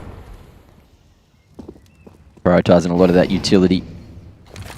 See if they can maybe cause the upset here. Coolest with all that util is going to go and take control of the B site. The other 4 sent packing to stack that A side of the map. Right close range with the CZ. Deadly prospect if Vici come in this direction, but for now they're happily going to waltz into bracket, uncontested. Tiger with the 3-man stack on site. Dobu controlling the wrap. That smoke though, going to be thrown. Advent, it's about the timing of the swing, and he'll come almost to the double for Dobu on the Deagle. But Advent will manage to make the trade work. Jam Young with a nice flash line-up. Orman swinging, hits everything he needs. Rate knows that Jam Young's hiding in the smoke. It's a matter of moments, but 9's gone down, and Rate has timed this perfectly. So back to the 3-on-2 with Advent on 9 HP. This is still achievable for Tiger. Yeah, especially if Rate just chucks that nade right on top of Advent, but I think Tiger's going to save. Yes. Rate certainly is interested in doing so. And I guess Koulos will have to follow suit. Another one up on the board for Vici. And again, 2 guns are saved, so yeah, look, okay, Tiger have something to play with. Secondaries. Okay, Deagle and sure, CZ. that's true.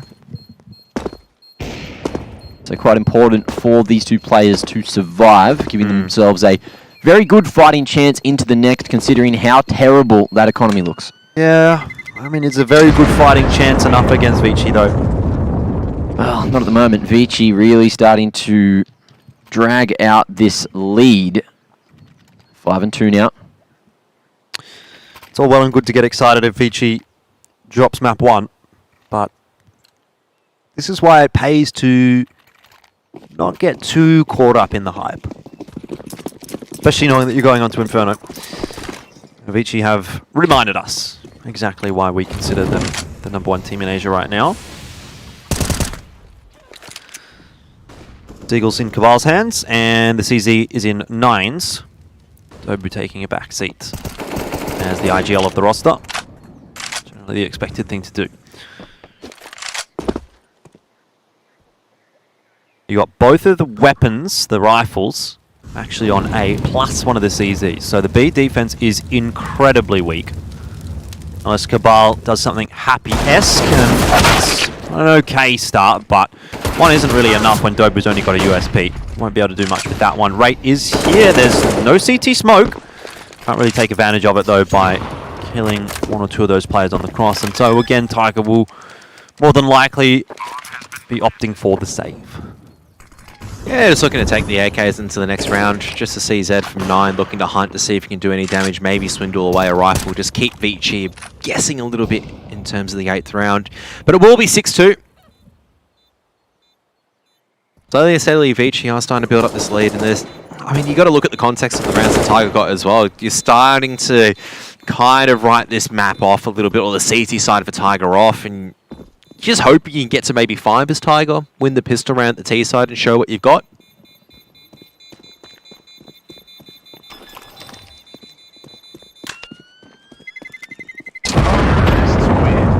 Nice little prank from 9, but Vici did the numbers and they went, yeah, he can't defuse it. Nice time for a tactical timeout for Tiger, I think. Not too late in the half, not too early in the half. An old chit-chat. Try to pull the mental game back before Vici. Pump some weights, maybe, Oh, yes. in the 30 seconds they've got. How many bicep curls do you reckon you could do in 30 seconds? Well, it's not about... Well, I guess it depends on the weight, doesn't it? it's not a speed run. It's... Well, it is when you've only got 30 seconds. You want to get that workout in. Well, what are we looking for? We just do we want to do the slow reps? I reckon that was The probably... slow reps are probably more effective for this situation because you don't just want to be just pumping them out. They're How much do you more reckon that bar useless. was? 30 kg? The one they have? 40? Yeah, well, you can have big weights on the side, but it could just be, lighter material. So I'll keep a closer eye on it next time we have a look. See if we can spot some numbers. Okay, Vici, faster approach. At least up second mid, molly for molly though. It's baited out some util from Tiger. Hasn't drawn out any rotations just yet. 3-2 stack. Not 3-2 split rather. Cabal tries to play in from CT, coolest as well. Both players holding on to their mollies. Nice and passive on the B site. Not contesting for that banana control. Retake util will come through, but it doesn't look like Tiger will follow. Maybe I'm wrong. Cabal pre-firing around the corner, hoping to find Vici there. Perched upon the wall. From here, Vici. Leave Jam Young to lurk. 4 players grouping up and looking to have this advantage on the B site by 2 men.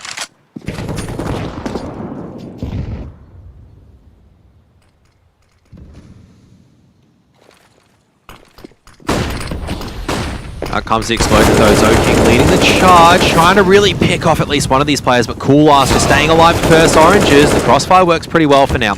But Cool Ass is dying in the Molotov. Ooh. Only 4 HP left. Vici staggering the push in, but the smoke's going to be fading soon. They're desperately trying to find out exactly where Cool Ass is. That's up to Jam Young. Ooh. But traded through the smoke, so still a numbers advantage right now for Tiger, but Kaze. Look at 9. He's got a Yep. full belt of util. This is perfect for the retake. If he throws that volley right on top of Kaze, it's going to force him out of position. The nade catches him as well, but Kaze still in a spot to do some damage. And while Dobu can get 1, it's on to 9, who luckily hits the shot. And Tiger will win the round. It's so costly though. Yeah. One Team gun ace, though. alive. So, look, everyone at least get to say, hey, boys, Hey. look, we did it together. Our mental's back. The chemistry's coming. And there's a good chance in the next that maybe, just maybe, we can get another round over Vici, even though we're going to have not a lot to play with.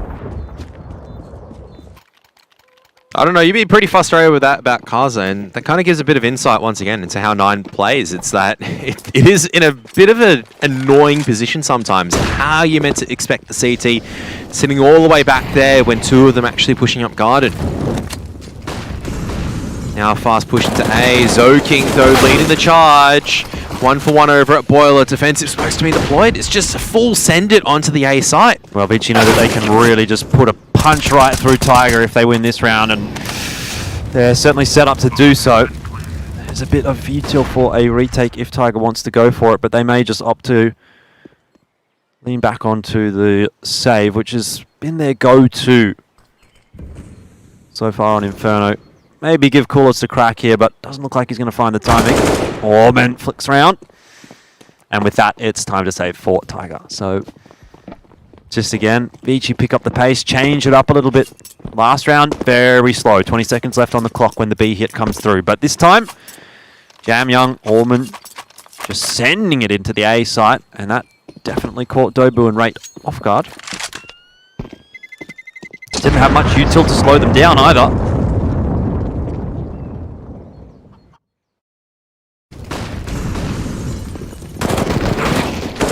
That's what I meant. It's just you look at Tiger's setup in terms of how they're trying to hold on to the A site. One in boiler, one on site, not really supporting each other in terms of utility and everything. Hey, What a wonderful day. positivity. Oh, a little bit less positivity after missing the run boost, and that's going to cost 9 his life as well. Kaze wide and waiting. And that is not a good start for Tiger in round number 11.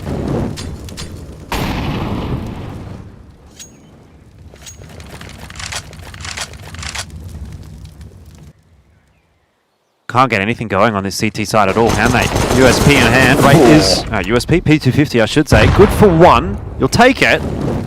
But it's on to Cabal if they're going to win the round now, Tiger.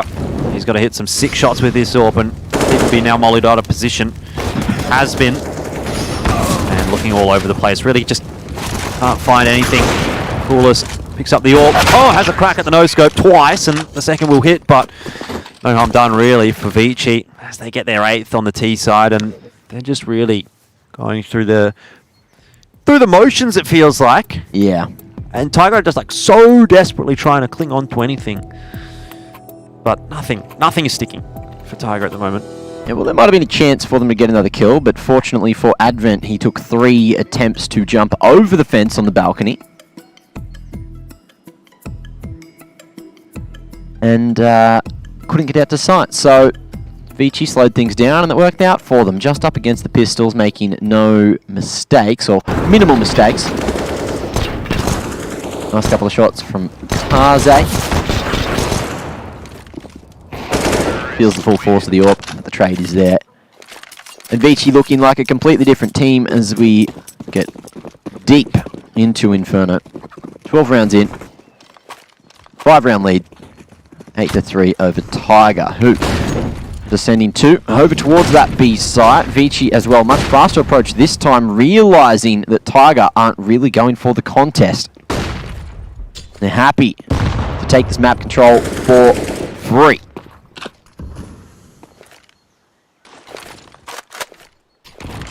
Honestly, a pretty ballsy game that Tiger are playing. The fact that all these members over here at top mid, you're still holding smokes and utility out when Vici could just be running straight in at you. It still looks like that's a game plan for Vici, though. But Tiger brought an additional member over by the name of Dobu. Not to be confused with Dobby.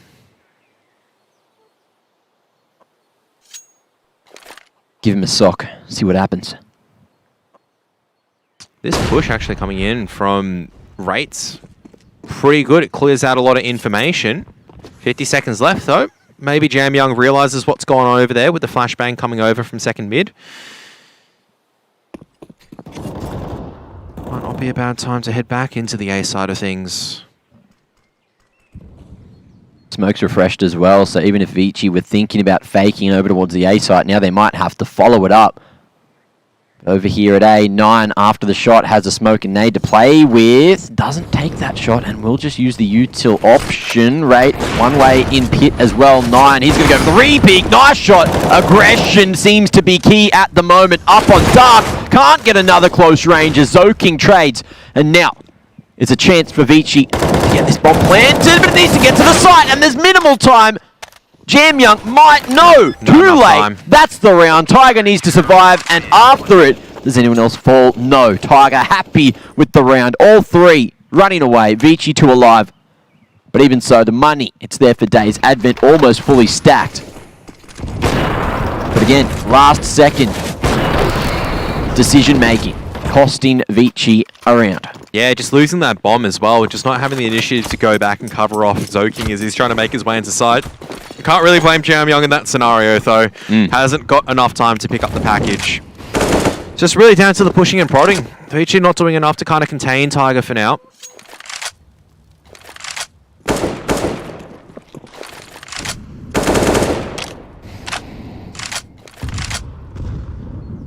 And again, a passive setup for Tiger.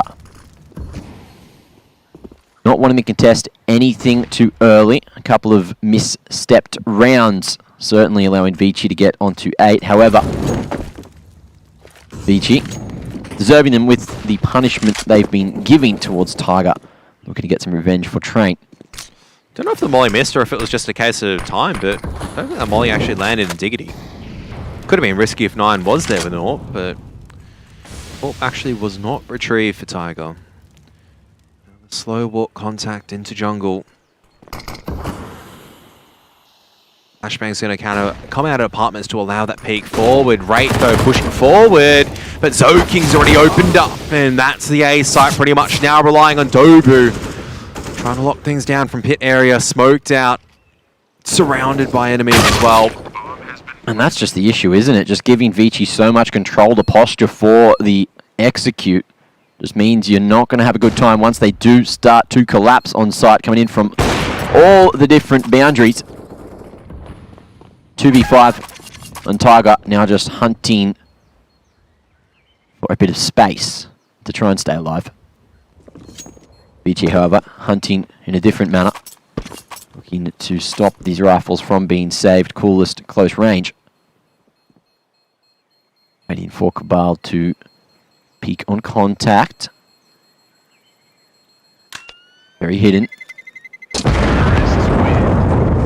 And it looks like it could just be the gentleman's agreement. Jam Young over the top, but don't think he would have been found.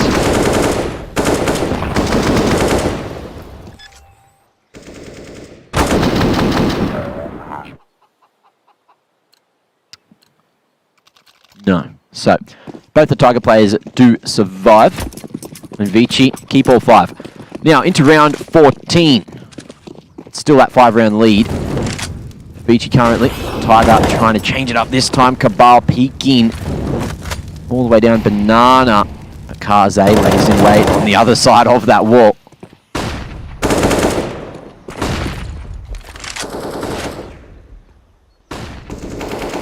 A lot of flashbangs being used over here at Nana, but Tiger just going to relinquish the control for now. Both rifles actually going to be here on the B side of things, whereas you've got the pistols stacked up nice and close in apartments.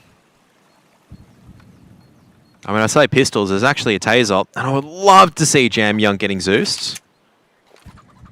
Sorry to say, but unfortunately it's actually the team kill that comes out from Dobu, with Wraith to finish off, and now they're going to be walking straight into the rifle stack, but the flashbang is solid, as is the entries from Zoking. Nice little spray transfer to open up the B site on the back of a bit of utility and a flashbang.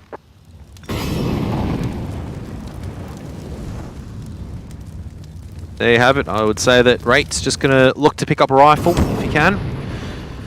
But Dover already just more interested in saving that AK-47 to the final round of the half. There's actually not too much money for Tiger to work with, so every little bit counts.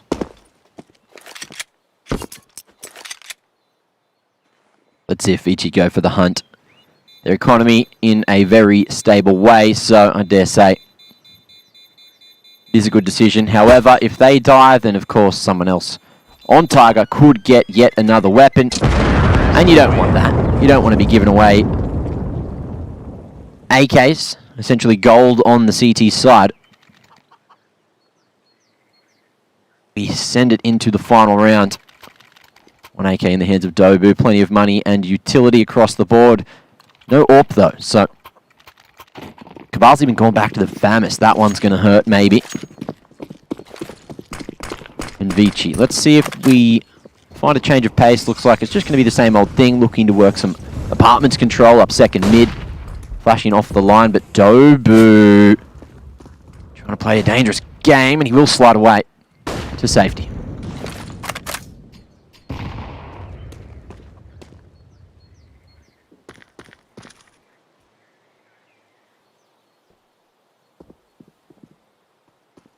Once again, Vici just taking it very slow and steady, looking to angle up towards this Nana area.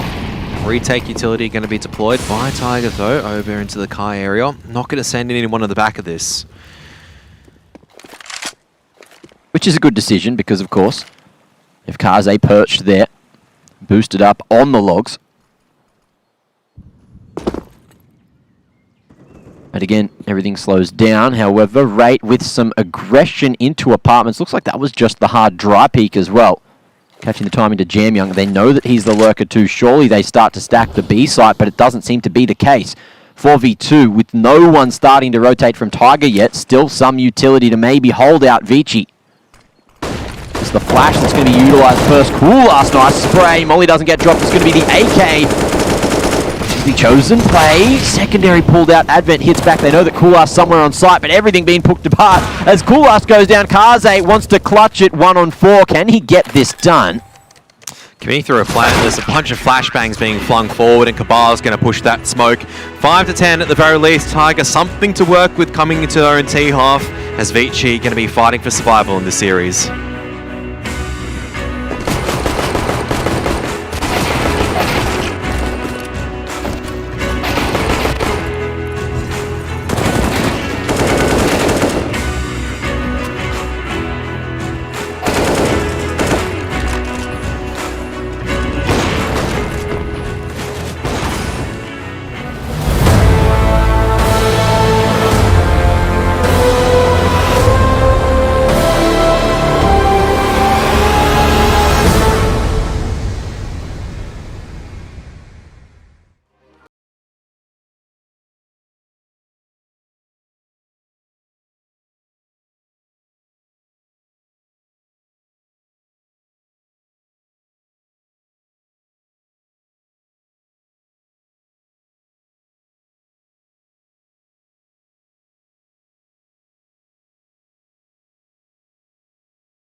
.510 at the halftime break, and Tiger somewhat salvaged the half by getting that 5th round. It does make it look a little bit more workable. I was having a little bit of a break at the end of that half, and I was chatting to MC. the observer extraordinaire, and he said, "Don't worry, Asian CS is T-sided." Speaking of, I think today is his last day with us as well. It is. But that did remind me that Vici sometimes do look a little bit susceptible on their CT side. So see how they start off here. Looks like the pistol's going pretty well. Yes, That's definitely a good way to start. They've gone mid to banana as the CTs, and it has certainly worked because the flank was unspotted, and that is bomb control for the CTs. And it looks like Vici want to even up the map score as quickly as they can with a quick out of the gates approach in the pistol. Well, Tiger's going to have to wait that smoke out at the very least. This will be a second smoke as well. That's a pretty unreasonable crossfire setup to deal with as well. Mm-hmm. Nine's got a bit of utility though. Molotov, smoke, and flashbang. So smoke looking like it's going to be dropped over at the top wall. Flashbang then to send Cabal in. Maybe even a Molotov into car or into one of these smoke. Isolate the fight with Zoking. Could see it working for Tiger if everything goes perfectly to plan. But on the right side of things, Nine steals a flashbang. Spam coming forward. There's a flashbang, and Orman's going to come forward alongside with Zoking. It's actually just going to be Zoking. 3 kills. Orman's just the bait. Vici, another pistol round. I feel like Zoking's really that guy. It's like, I'll send it down mid, and I'll do it again. What's he got? M4 flash, maybe. Yeah, send me mid, or I feed M4. He hasn't gone down mid this time. He's actually gone as an honor. Supporting with that one piece of utility before sending it back towards the A site. Vici scouting out that banana position. Molly dropped at a nice moment, and Tiger will be sent away. So great counter utility coming in from Vici. Yep, backing straight off into the MP9 of Karzo. He'll hear them actually wrapping into jungle side, and oh my goodness, this is an absolute slaughter from either parties. Zoking, the balls of this man to go out on 9 HP actually means the M4 is dropped but retrievable by Jam Young. Not the end of the world there. But for Tiger, they want to be roaring back into things with AK-47s. They're going to have to, aren't they? They're going to have to start to get a bit of a wriggle on, aren't they? Down 5 and 12. Not a very good scoreline at all for Tiger. Are you familiar with a team called BIM? No. That is apparently the jersey. What's the team? Coolest is wearing. BIM. I'll have a look. BIM or BIN? M for M&Ms. I thought you were going to say M for Mongolia. Was that born in Mongolia? Oh yeah, that sounds about right, eh? Yes. I remember there was a team that was called that. Maybe that's it. I mean, it's also true. They probably were born in Mongolia. Isn't there another born-in team? Born in... Made in Brazil. No, I know there's made in Brazil. Can't remember. Either way, Tiger's going to look for some brackets control here, and they'll actually get it. Zoking's floated off of jungle. Just keeping an eye, though, on the wrap. Hasn't gone so deep. Oh, that's timing for you. Perfect position now for Tiger. Vici, none the wiser. Well, you got to win this round here now. There's no way you can't. Tiger have got the perfect wrap into CT spawn. They caught Orman for free. Still 2 players to defend with, though, and the double swing into Nana only nets 1 frag. So there you go, Tiger, off the back of some premium timing, will get themselves the round. Looks like Kaze might just get sent in to upgrade a gun here as the AK, and happy with that. So, time to save for Vici. Small victories. The cycle continues. Plenty of cash to work with. That's always a good thing, because Kaze is going to be hitting 7k next round with an AK saved over. That's an AK to someone, or and then maybe MP9 for someone who he doesn't like. If you really didn't like that person, you could drop them a Bison instead. That really sends a message. Is that your go-to? I actually ask people to drop me a Bison. Yes, I'm aware. Because I miss with the first 32, then I have another 32 to miss with. Very solid.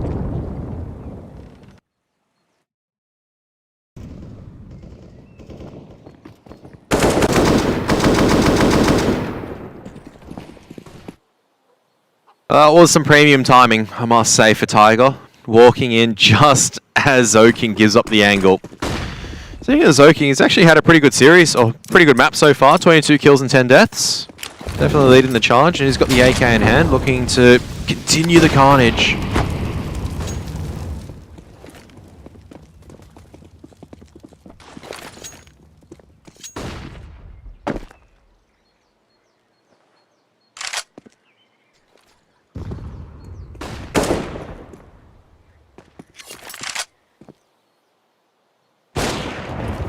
Well, that's not how Tiger wants to start this round off.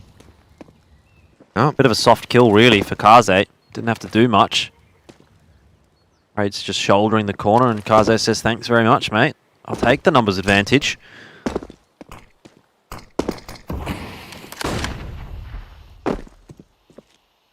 Alright, Advent, you're going to stay over here, you're going to back away. He's going to do the smart thing and back away for now. Still has a smoke to hold. And look, I wouldn't mind actually a Vici play a retake scenario from this situation. You don't necessarily need to rotate an extra person over. You still got Orman who's just spotting out the corner. Got all this retake utility to use in case you do need to go back into the B side. Got enough as well, 2 smokes, Molotov, a few flashbangers.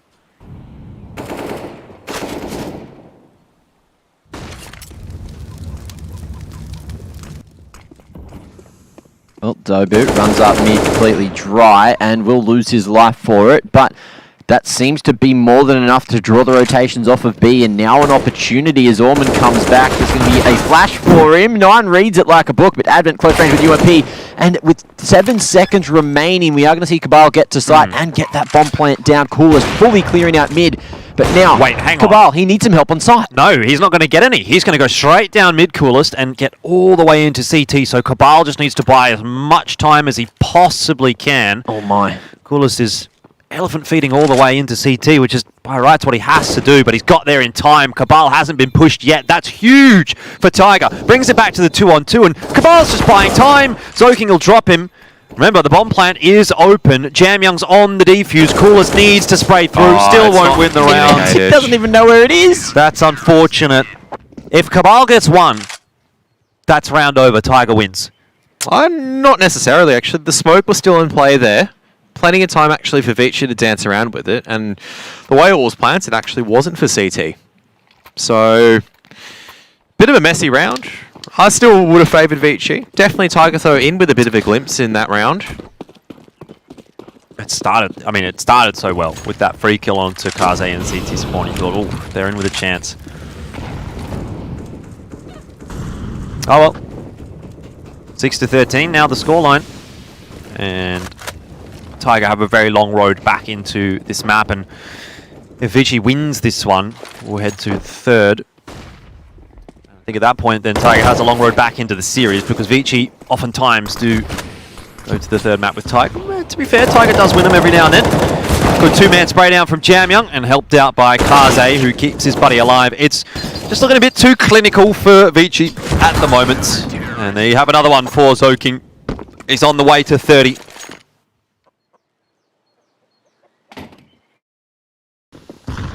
(26-10). He's having a cracker of a tournament actually here. Guess it's still early days. This is their 2nd match with the DreamHack Masters Winter, but I think he's probably up there individually. Oh yeah, he is. 1.49 yesterday. That was against Invictus. And probably doing a pretty good job today as well.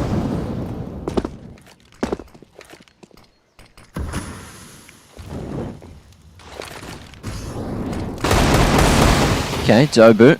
Just runs through a smoke. Yeah. Works fine.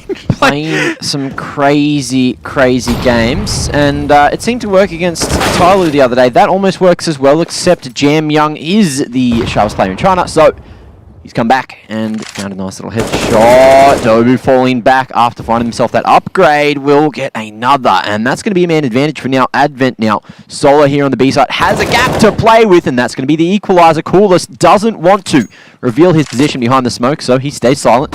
Dobu goes straight through though. Very aggressive this round everywhere he goes. And the smoke will come down, so crossfire not going to work out. Advent isolated on site, flash comes through, but it's not going to hit the T's at all. And even so, he's buying so much time for Jam Young to make his way in through the smoke and almost manages to make the spray transfer work. But that should be the round from here. However, Orman very close up. Banana, that's going to be the first found. 9 now last alive. Just standing out in the middle of the open, waiting for Orman. He's behind the fountain. He's been spotted. This is Orman's duel to win, but 9 hits the shot. What is that? Keeps Tiger in it.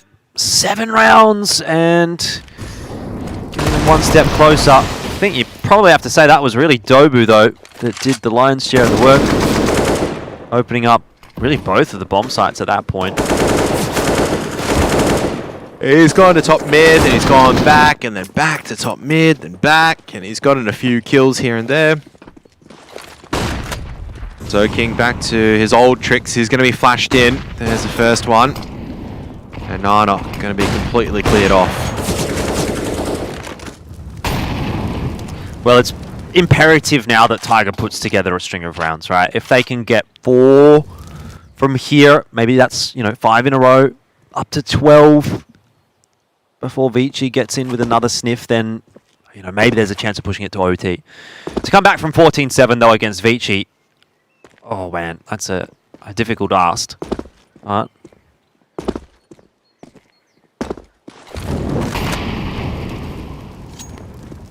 May just be able to do it.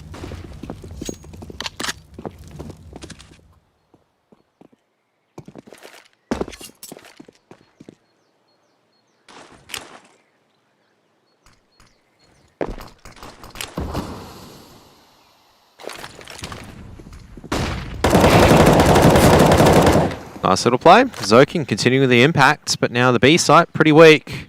Yeah. Probably not going to be seeing too much from Tiger if that's how things are going to go. Managing to spot Advent over the top with that boost as well. Dobu going to be sent through, and Advent loses his head, so Dobu looking sharp on the AK and just goes straight for the plant without thinking about anything else. No cover. Over behind that smoke. Molly was on its way, but Zoking sends it straight through, and that's going to be Vici on to match point, or map point rather, with a whole lot of them to play with, 8 to be exact. 30 kills now for Zoking. Talking about a barometer. That's a pretty good performance. Big factor for the way that Vici honestly have taken Inferno so far. Hasn't really been the greatest team effort, I'll be realistic. Has been a lot of these individual deals. Yeah, Vici will not be too disappointed by what they're seeing from Zoking. And I think that might be the nail in the coffin for Tiger, who've only got pistols in this round.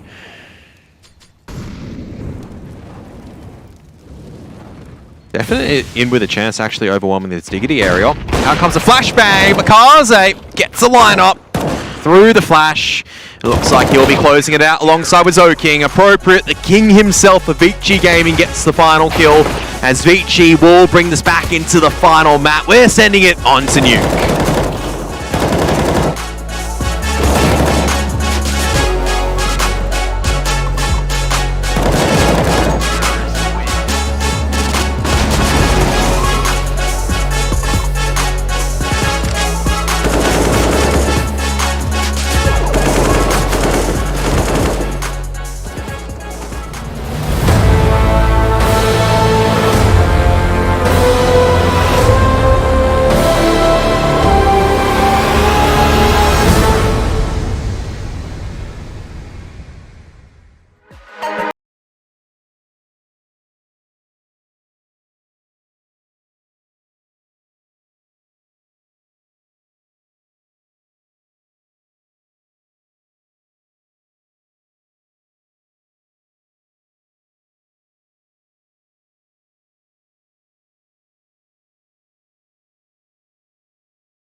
They say history repeats itself, and it's in two ways. A 16-7 for Tiger on Train.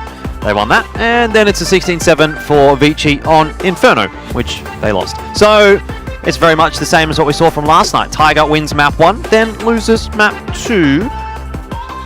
We'll see whether or not they can win map 3. They did do that against Tyloo, and Tyloo's one of the big 2.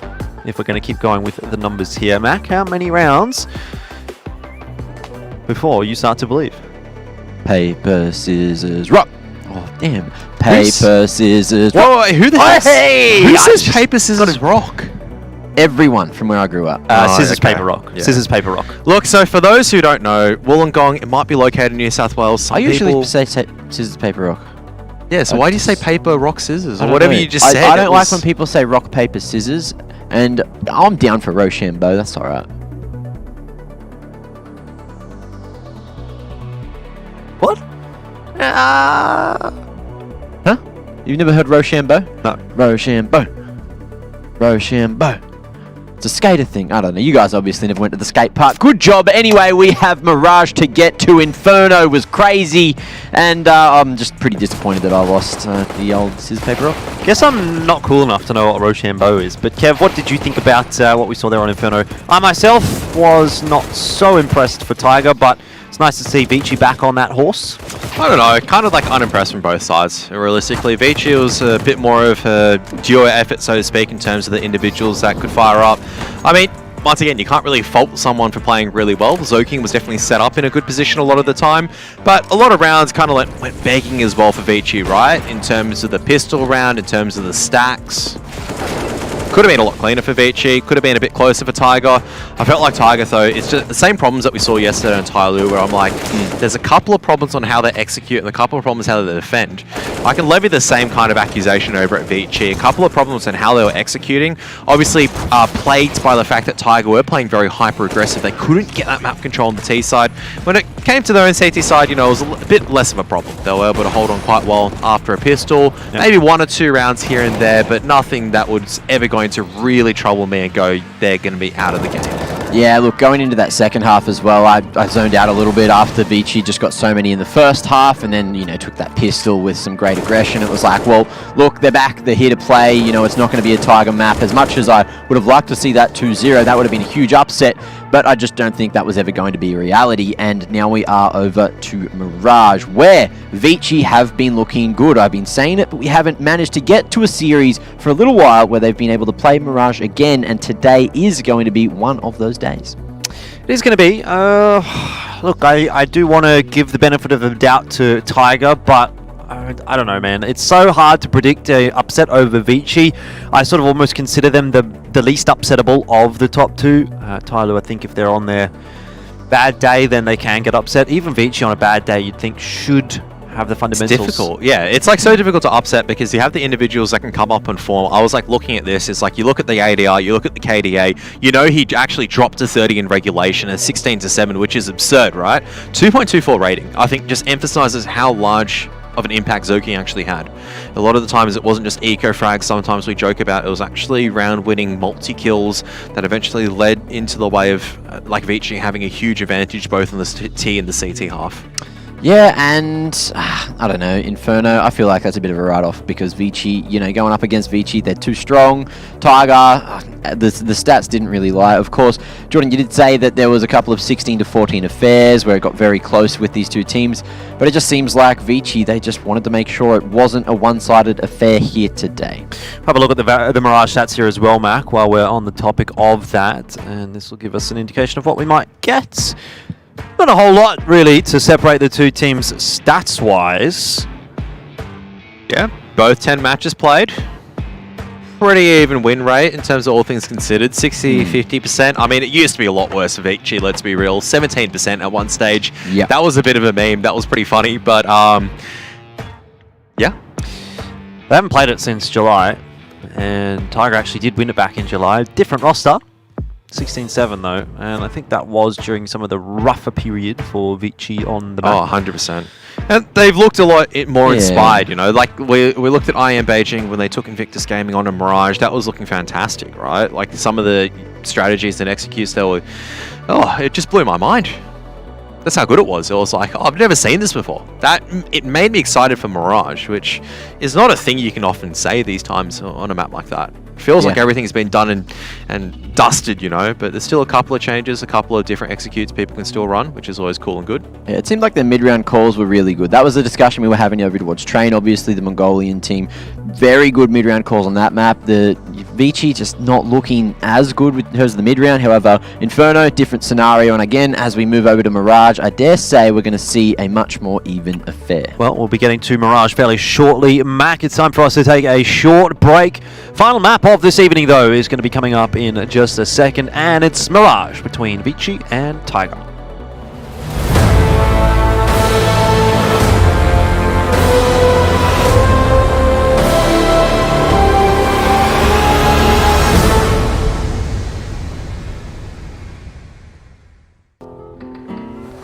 If you want to know what you're good at and, well, also what you suck at, check out csgohub.com.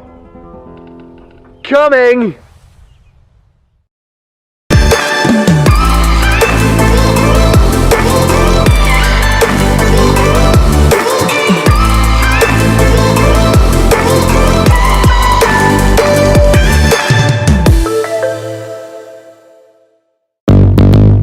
What's your style?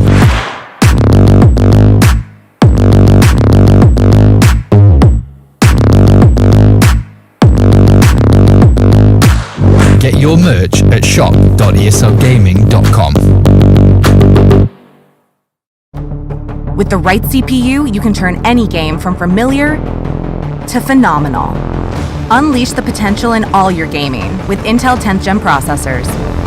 With its optimal balance of threads, cores, and frequency to deliver elite real-world performance, only Intel can bring Marvel's Avengers to life with in-game PC optimizations. Supercharge your Marvel's Avengers experience with Intel Core i5, i7, and i9 processors.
Once again, having a look into the Tiger camp. Maybe it's safer to say the Tiger household, as they seem to have a very nice looking living room there, somewhere in Mongolia. Couldn't see the numbers on the weight set yet, so hopefully later we will. But it was just a little bit out of focus, unfortunately, Jordan. But looking at it, it's probably, 20, 30 kegs, maybe 40 if you're lucky. Yeah. Big alpha males in the Tiger camp, that's for sure. Vici Gaming have opted to start on the CT side of Mirage after winning the knife round. Yeah, if it's 40 kilos, that's almost like 4/5 of an elfish guy. Yeah, close enough. Well, looking like Tiger going to be bench pressing their way into the A site. A couple of smoke grenades as well as like locks at close range. But Zoking starting things off pretty well. 2 kills. Yeah, starting off where he finished on the previous 2 maps. He's been having a fantastic day. A fantastic tournament, actually, so far for Zoking. Yep. Really has been stepping up for Vici. And kind of needed to, because they started off pretty poorly on train. But things are starting to turn around as well. Speaking of, Tiger have turned around, moved away from the A bomb site, and are electing to rotate their way back through the apartments towards B. Cabal and 9, 2 on 3 for those two to negotiate. But Vici, as of yet, haven't actually sent the rotator across to B. And if and when they do, looks like they might be a little bit too late. Tiger have slowed down pretty significantly, though, in the apartments. And that might just give enough time for Jamyoung to creep across. He'll be hearing 9 now. Takes a couple of shots in exchange of fire, but no kill as of yet. 9 takes that opportunity, though, to creep forward. Now into the market even. Jamyoung ready and waiting for said push, but Smoke... Never mind, it's a decoy. Okay. That's the end of Advent. Not aware of Jamyoung's positioning, though. And 9 with that 2-tap was looking sharp as nails. Orman maybe spotted in a moment as 9 goes back into market. And unfortunately, just paints a picture around his head. Cabal, though, makes some noise going into market. And with this P250, finds 1, 2 bullets in the clip. Jamyoung off the bomb, finds a headshot of his own. And there's plenty of time to get this defuse. And get yet another pistol round for Vici. Yeah, Jamyoung's a bit of a sharpie, hey. Certainly is. A quick flick around. Done a good job. Bit of a messy one overall towards the end there, but Jamyoung managed to make it work out. Not that one. That one was clean. Yeah. Into the force buy though, on the back of that force, back of that plant, should I say. Oh no, only a single AK. 3 Galils! We'll see how this goes. Tiger have some utility to make this work out. Vici, similarly, actually opting for more rifles.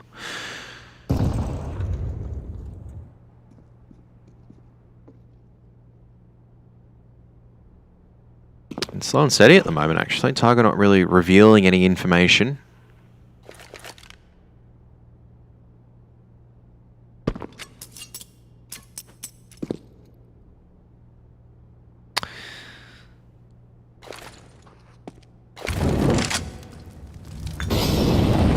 Well, Orman's not interested anymore. Doesn't want to become an Orman barbecue. So he can drop back down, though. Watch all the flames, and you are right. Hasn't really cost him too much, but ooh, that's a sharp shot from Dobu. There goes Orman's head. Now Vici certainly are going to have a little bit of info as to what might be getting presented to them in this round by Tiger. Looks to be an A split. Wraith's working his way out from Palace. Tiger have control of mid. A couple of flashes into connector. Jamyoung from short says hello. There's the bomb. Wasn't an A split because the bomb was heading up short. Now Kaze just gets a tag, but it's finished off in the end by Jamyoung, who has got a triple kill in this round. Turned it back on its head, and Vici now the ones with the advantage. 15 seconds. Like, what are you meant to do as Cabal here? You still need to get rid of Jamyoung and try to find this timing onto Kaze. It's never going to work out. And Wraith Hills over at Palace, I felt like it would have been a lot better if he continued that pressure. Around going begging for Tiger, they had the numbers advantage.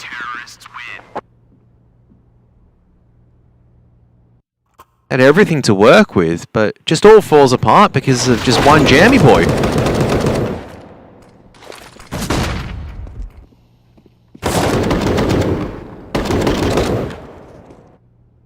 3 kills and short. First tactical timeout called very early on because I think Tiger do realise that was a round they needed to grab. I don't agree with this force up. You force up maybe if there was 1 CT left alive, you got the bomb plant. But the reality is Vici carried 3 M4s forward. Yeah, it's dangerous. I don't rate that by.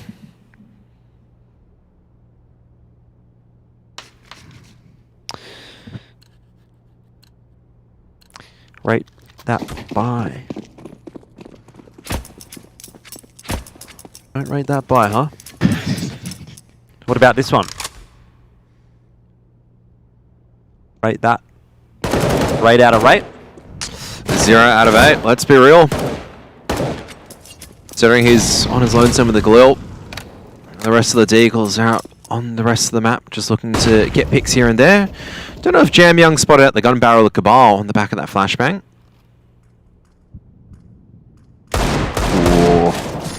Cabal almost finds himself that 1 dig to open. It's 2 body shots that he finds instead. Keeping Orman low. That's an honest, he'll fall back. Tiger with the rotation. Bomb still making its way over towards A. Back towards Advent, where he lays in wait. With an M4 at CT, backed up by Zoking. We're at the top of Con. Good util from him to aid Advent. Don't necessarily like this position from Advent with the M4 tucked in at Firebox, but Kaze is actually coming over to Ticket, so I don't mind it too much more now. Zoking. Bit of pressure being levied obviously over at Jungle, but Kaze more than happy to try to make the fight. Now the Glils trying to brawl out as well, but I think someone suspected that Advent was going to be over at Firebox, and it works out, but there's no cover for the plan. Orman just completely whiffs that. What? The fire incendiary grenade spreads, but what was that? Orman just spraying away, doesn't deny the bomb plant. It's all down to Jam Young right now on this 1-on-3. This has gone terribly wrong. Oh no, how has Dobu gotten away and survived for so long? 9 shadows spotted. That's going to be the first in the round. It's a 1-on-3, turned to a 1-on-2 in moments now. Dobu, dangerous position under the balcony, waiting for that smoke to fade. Jam Young not going to be spotted initially, and all Tiger have to do is hide to survive. And it's perfect. Dobu finds himself 2. Bomb plants somehow out of nowhere. And it all comes back down to that whiff spray. Well, how do you rate it now? I didn't rate it. Galil, mwah, immaculate. Always a chance. I don't know. I just felt like that was just bad positioning from Advent. Just don't like Firebox as a position anymore these days. It used to be pretty good, but I feel like it's now very gimmicky in terms of a lot of teams do check it. Yeah, I think it's very good on the post plan. Well, it was like no one even saw that he was there. They just instantly were spamming. Oh, no. Ray, when he was coming down. Like, I was wondering what was going on, but Ray, I think, saw him and was spamming down at the same time when he was, like, clearing out through balcony. Because when you swing wide enough in balcony, you see that player in Firebox. He was getting spammed from Tetris. Maybe. It's... No, he was. I know Ray got the kill at the end of the day, so I don't know if it was a... Rate didn't come out until they knew he was there. Because they were spamming it and he could hear the squish. True. You know the squish? Yeah, the squish, mate. It's all about the squish. The bush. You mean the hit markers? Oh. Yeah. Bent stock. Kaze's like, Advent, come back. Please help. That's going to be a good nade. Not too good, but good enough. Well, Tiger's playing a pretty slow round out here. Couple of smokes, one for mid window and one for connector. And Tiger will opt to take control of mid. Vici has 4 players stacked over to B though, so if Tiger head in that direction, and it seems that they will because the bomb is in apps, they may well have a rude awakening, and Vici will just bounce straight back into the game. I don't see any reason why Tiger would go back over to A for now, and that is bad news. Already starting off with a pick from Kaze's scouts. Tiger, again, just slowing down on their entry, utilizing the util as they should, but they haven't scouted well enough, and Jam Young is deagling well enough. A triple kill, and Vici get their 3rd round. Tiger let that one fall by the wayside. Yep. The pieces certainly not landing in the correct positions. Obviously, after that swing that initially came before the smokes bloomed on sight, you've lost your head to Kaze, and it's all downhill from there. Even after that, there was counter-util on short, but Tiger tried to force their hand, and that was not the correct option. That was not it, so to speak. Not this time. Trying to play their own game, but Vici read them like a book, and the gamble stack, which they love to do on those pistols, worked wonderfully.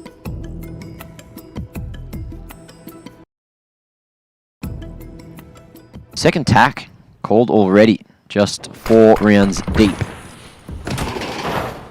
Oh, there you go. And again, Kaze just unable to find the hole this time. Oh, back again. Do they? There we go. It took 20 Second time's seconds. the charm. Almost worked because Tiger got complete mid control at the same time. And it's like all they needed to do was kind of peek in order to work out. So Tiger keeping it sensible this time around, just buying a couple of deagles and keeping the money around the 2.5k mark.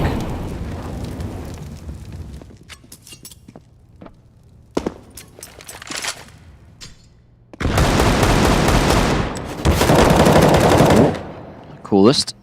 All on his lonesome up the top of Con. Did manage to isolate a fight, but unfortunately couldn't get the better of Zoe King. Jam Young tags up Cabal, who's going to go in off the back of the CT's flash.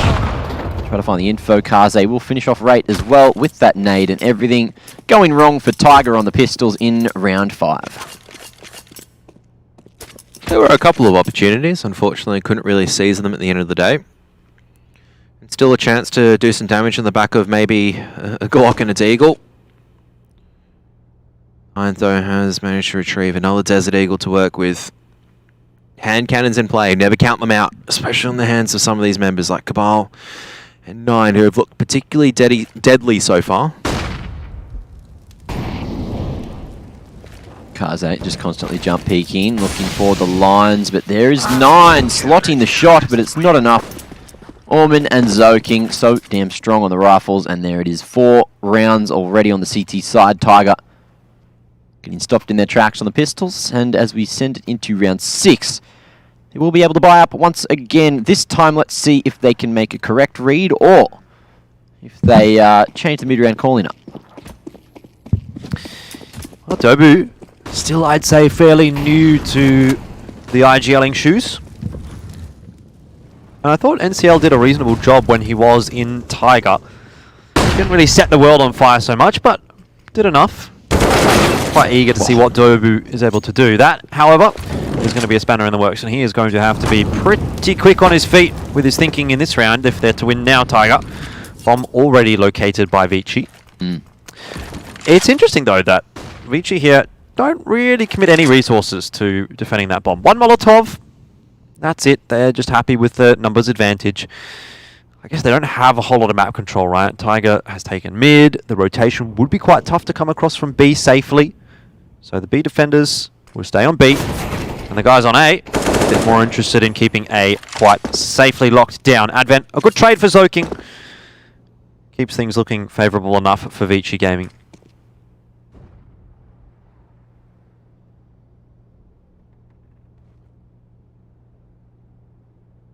On retrieve and Tiger just looking to roam around towards the B apps. So they're just leaving 9, probing around, maybe selling out a bit of a fake with Molotov in presence, but now out comes the utility on the B site, and they're backing away.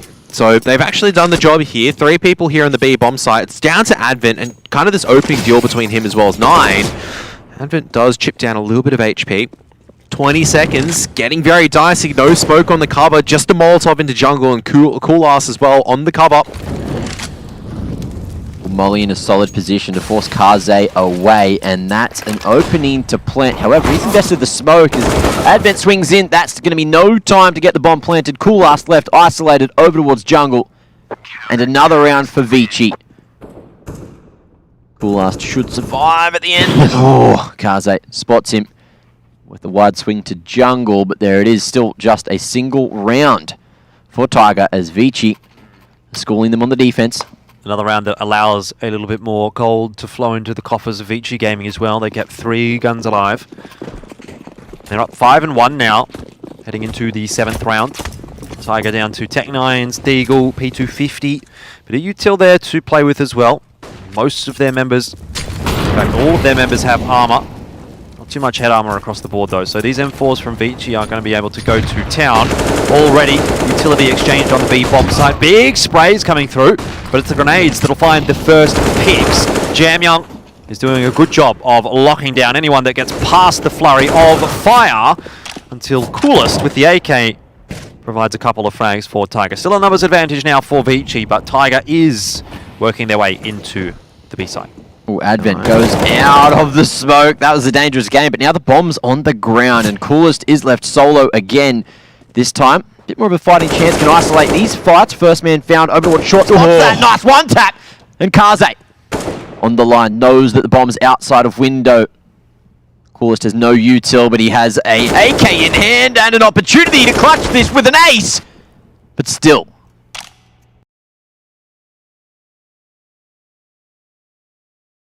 Not quite secured. Reloads out in the open. Oh, come on. Dangerous. Again, just the shoulder peeking over and over. Kaze, what are you doing?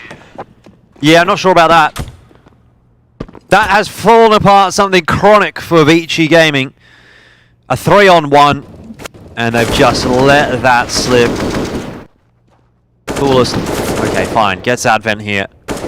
Yeah, that shot onto Zoking was something disgusting, but Kaze toying with him, almost, it felt like.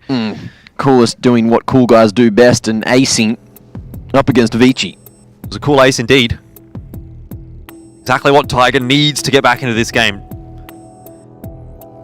But again, it sort of feels like Train in that if Tiger's going to win here, they need someone else to work alongside Coolest.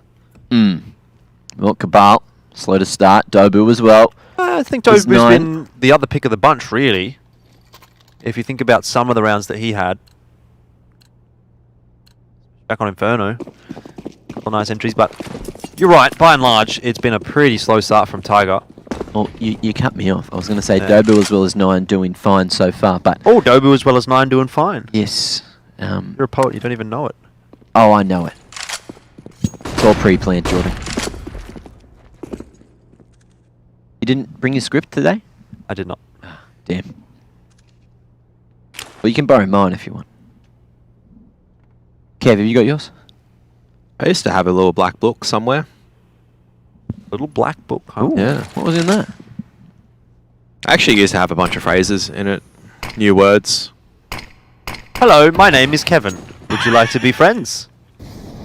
Is that one of them? Unfortunately not. Might consider putting it in there next time. Different setup this time from Vici as well. They got the MP9 close on ramp. And Zoking's also there. Potential for the trade. What is that flag? Yes! The read! That's actually beautiful from Tiger. That... If Billy was here, he'd be so happy with it. It's like, they don't have A ramp control, so instead of dry peeking it, they actually throw a flash in. Using the utility to its utmost effect, and that is going to be the A side off the back of it, and another round. Tiger not letting Vici run away with the game. However, are they going to allow them to save these 2 weapons? Because that's very crucial. Look at the economy at the moment from Vici. It's in the bin.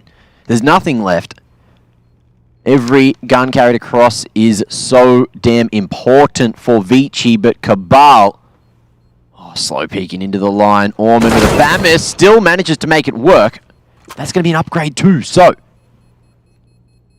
even more important for Vici to keep these 2 alive. Tiger too far away, worried about their own economy.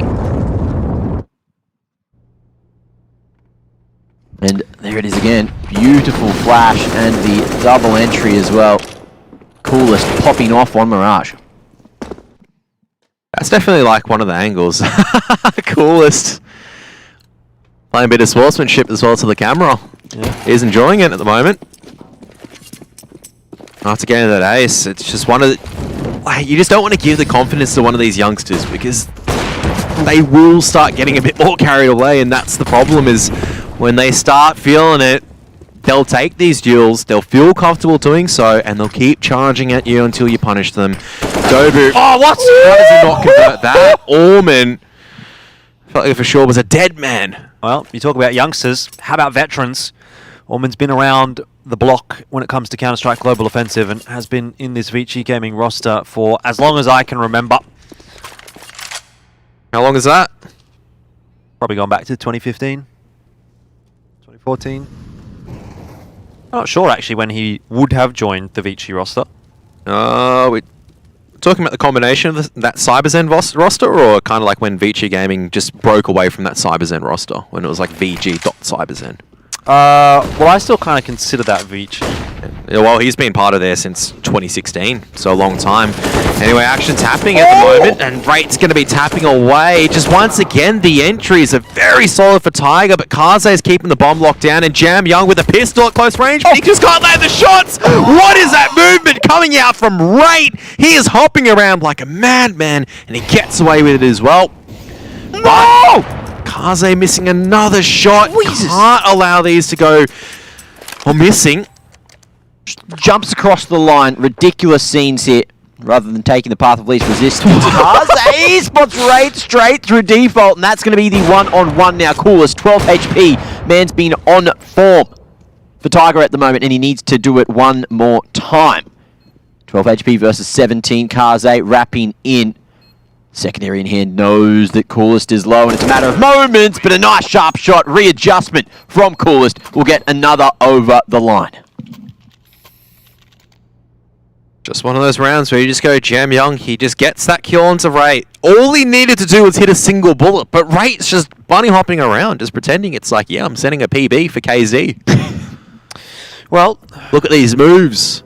On the Orman topic, he's been playing with Advent and Zoking since 2015 in CyberZen. Yeah. Ooh, CyberZen. Had Savage and TB in that roster as well. But definitely one of the more veteran players within the Asian region at this point in time.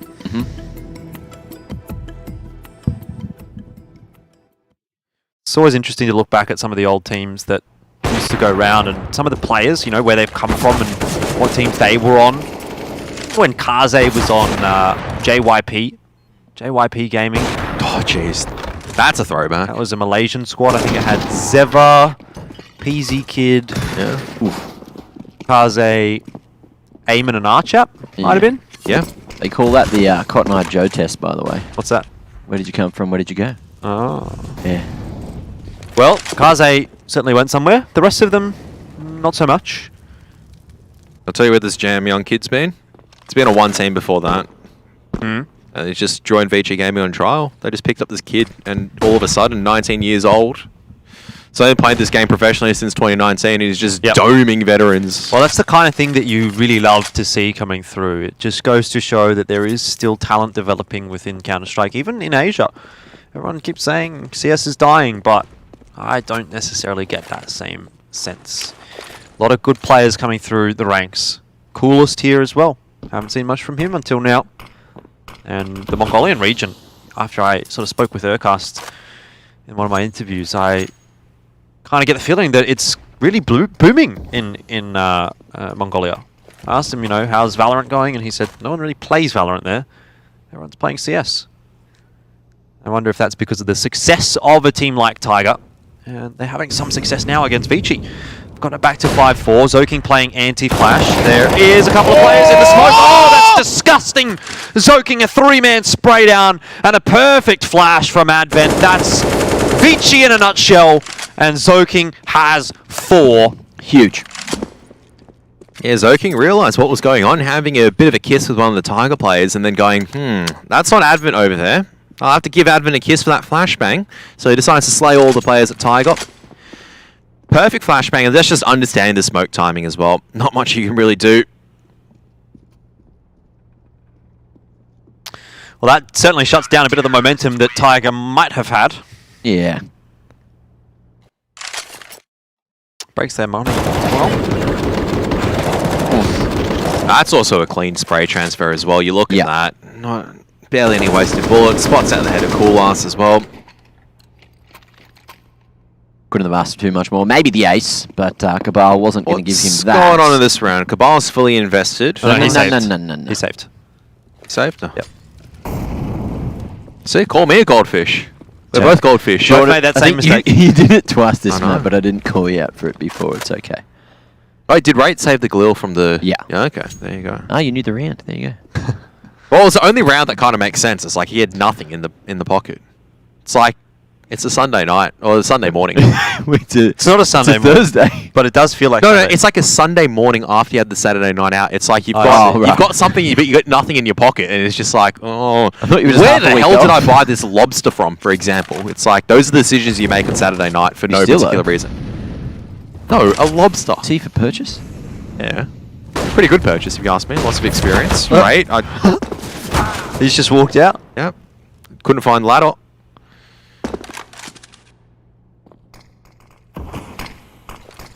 Well, Kaze trying to play the gap there in the smoke. Advent goes through with this aggressive utility. Can't stop the plant though, and Dobu is looking to do some doming of his own. Here's that reload, knows that someone's close, but he's managed to slide and play around the smoke at Ticket here. Advent seems to be switched onto this though, but not for long. Eagles reigning supreme for now. Orman comes in from Con. And that position from Dobu so dangerous, but now in comes the retake. Tiger, disadvantage, Tech9 blind, not looking good, but Coolest, however, can he clutch again? Isolated fight, but Jam Young's that bit sharper, and we do see a 7th secured by Vici. It's been a good map from Jam Young. He's been really quiet this tournament. You know, I talked him up a lot yesterday.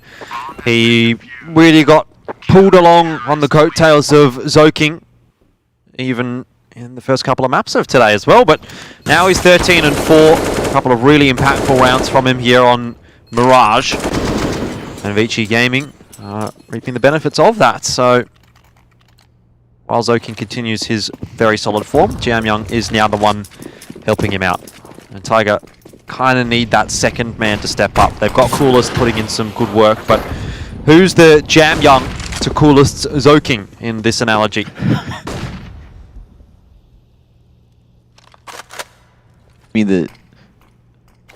Who's Coolest Zoking to Zoking's Jam Young? Are you joking, my Zoking?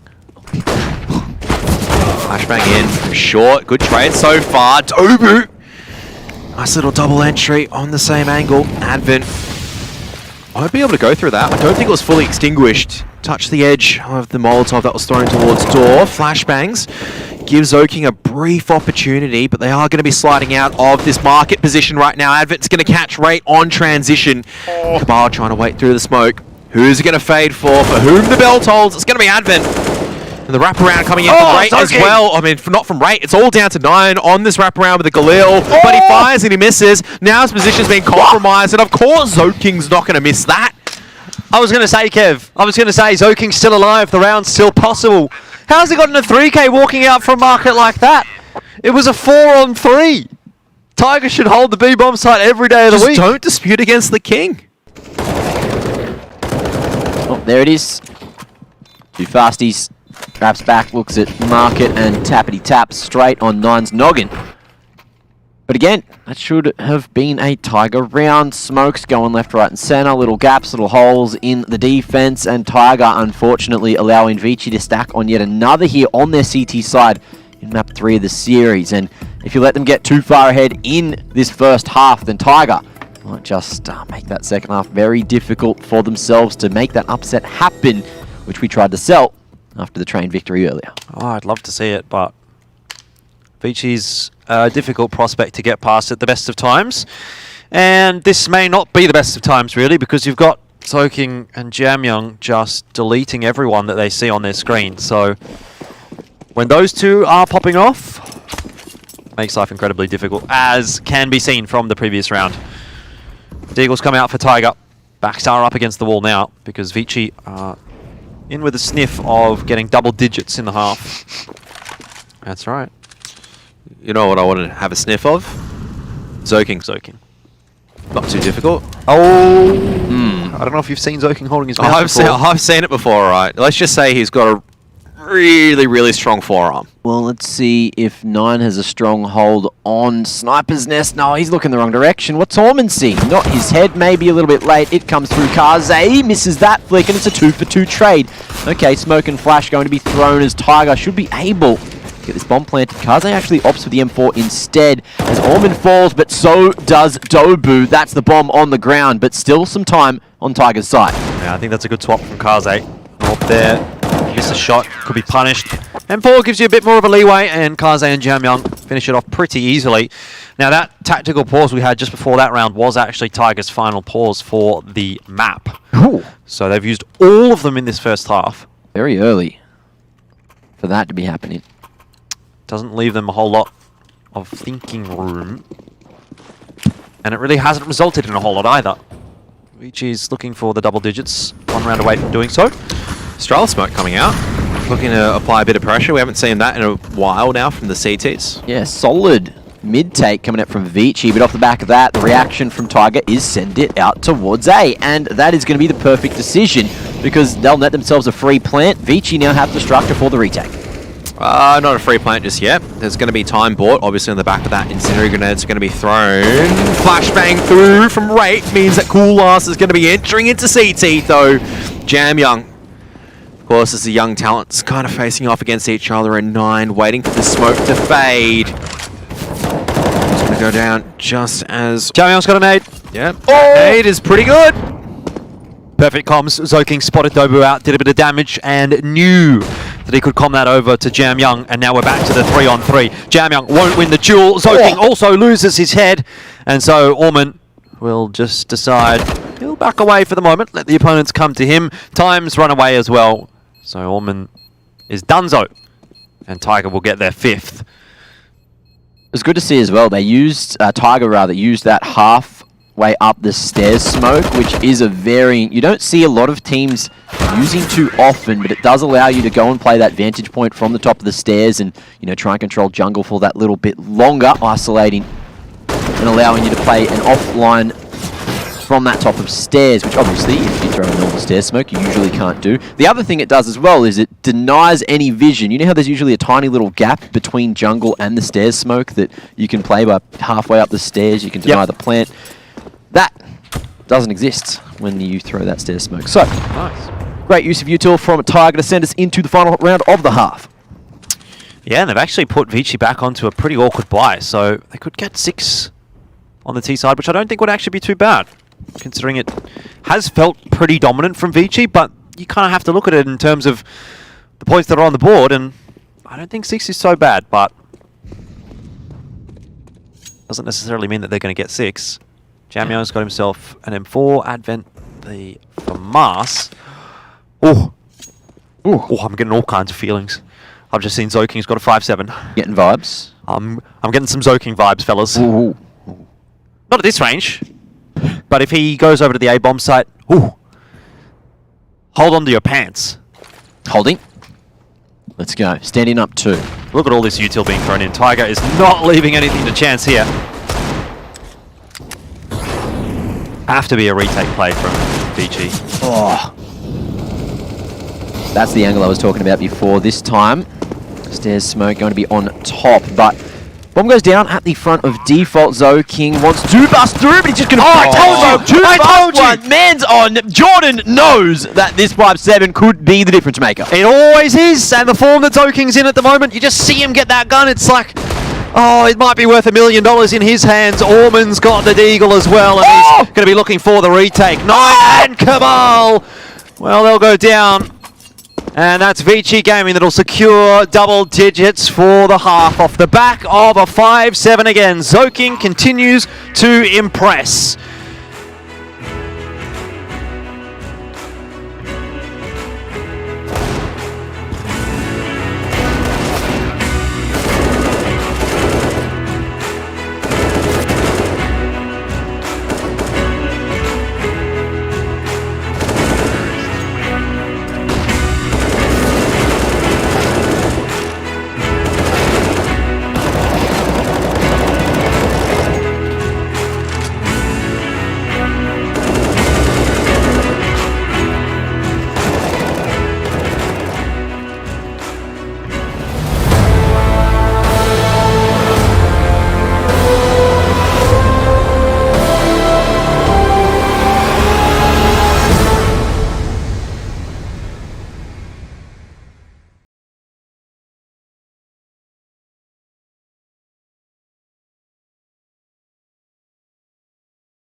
Potentially some somber-looking faces in Tiger, but not the end of the world just yet. They did get 5 rounds on the T side of Mirage.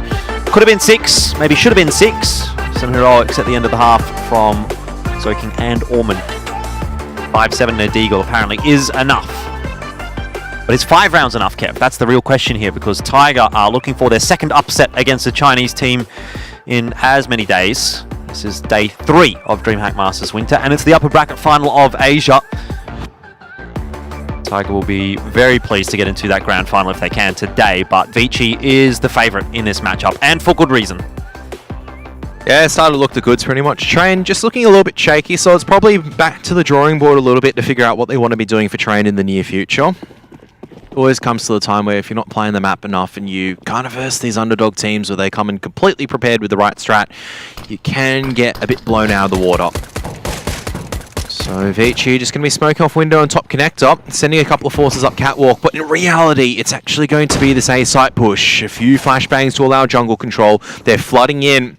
And look at Nine's position in the smoke, waiting and trying to capitalize on this aggression. Bomb has been planted.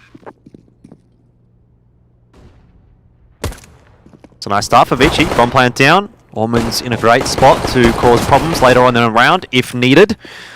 And in the meanwhile, Zoking's locking down jungle, which is going to be hugely problematic for Tiger. Even now, it starts to look like they've probably lost the round already.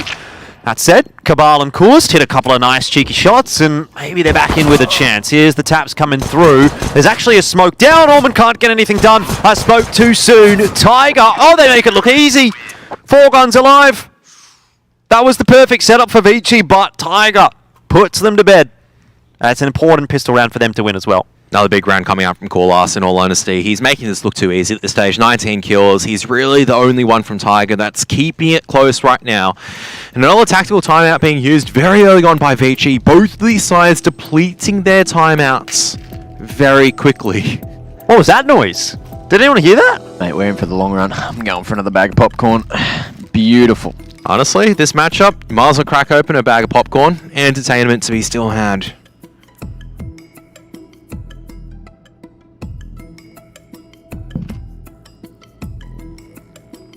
So, what did I miss? You missed a pistol round that went to Tiger. And it sounded really cool. Have a look at this. It was a 4-on-5 retake. Vici had a player on short. They had control of jungle. They had a main. They had apps. They had everything. Okay, yeah. Well, Palace. But they still lost the round. Couldn't convert it into kills. Tiger just a little bit better. Some nice movement from Dobu actually to get into top mid relatively quickly, but it's 9 that cops the punishment on this force buy.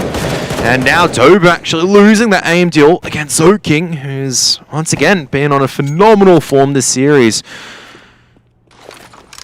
And indeed a great run actually throughout all of DreamHack Winter so far.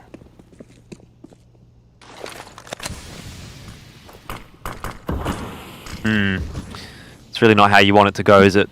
It's almost as bad as losing the pistol if you win the pistol and then lose the subsequent round. Vici did get bombed down, so they had a bit of extra cash. We got Zoking hiding in the smoke right now at the bottom of Connector. That'll be fading soon. And he'll start to work his way up. So already Vici are encroaching in onto the territory of Tiger. They've got a player very deep in toward the B site as well. It's just a 5-pronged attack all over the map, and this one, oh, Advent, huge transfer. He's going to get a double kill on the entry. That's unreal. And that is a round without loss for Vici Gaming. From where? From everywhere. From mid. That was the main factor. They did a lot of damage at mid, just got the right utility and just preyed on the fact that Tiger had the numbers disadvantage. And Advent managed to swindle away a pretty nice kill. Zoking tied us up, obviously, that pressure that was levied earlier on towards 9, who was tagged down.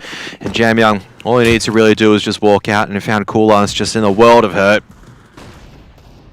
Tiger looking to return the favor, forcing up all this Deagle and body armor, but no utility to work with. Just has to be that raw firepower. And Vici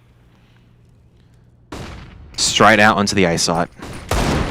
Oh, running that backwards as well. Advent clearing under Balk nice and early. Tiger unable to do too much about it. Zoking, Molly in hand, won't go down. Cover was there from the rest of the team anyway. One planted, nice and safe at triple as Vici positioned very much appropriately. They're going to be gifted CT as well if Advent goes forward. Tiger However, starting to reposition, reroute back towards the CT area. Or out in the open, Advent, dangerous game, somehow survives that, but not for damn long. Raid comes in from CT, starts to hit their shots now. Ooh. But again, oh my, the Deagle starting to connect. It's dangerous. Kaze will fall, but the time is ticking away and there's no kit in play. There needs to be the cover, but Jam Young saves this round. So cool, so calm, so collected from Jam Young. Anyone else might have cracked under the pressure, but 3 headshots, too easy. And just swings his way through. And that'll be that. Well, it was 2 headshots in the end, but... Trying to figure out, so I've actually looked at like a translation of interview. This was actually done after they qualified for IM Katowice, like a while ago, back at all the way at the beginning of 2020, right? Did they end up going to Katowice, Vici? I don't think they did. No, they didn't. Yeah. But this is just afterwards. I mean, this is pretty much a full send into Jam Young, and as well as Soaking. That round is over before we can talk about it. Just USPs. The 2 guys you don't want to be sending it at. The really interesting thing was that Jam Young, he was asked this question: did you feel any difference between? And I have to look at the Chinese words because I feel like there's a bit of mistranslation. I have to look at the context because I had to look at a Chinese to English translation. And it was like, he just went, to be honest, I felt like there probably wasn't a difference between a ladder match or a pug match and an IM Katowice official. In terms of maybe like the pressure or whatever. Yeah, which to me is phenomenal, right? To kind of say that is like, I don't really feel a difference between the two. We'll kind of see why he starts making the consistent decisions time after time, because he just doesn't feel the pressure. He looks at it the same way. That's a very big asset for a professional player, because one of the big things that we always talk about is experience, and by virtue of talking about experience, 9 times out of 10 is the discussion around pressure of what the situation is. And for the experienced players, it won't be affecting them as much as it will for the newbies. Maybe that's not the case so much, though, for Jam Young. Still a relatively new player in the grand scheme of things, but he's one of the best performers this year.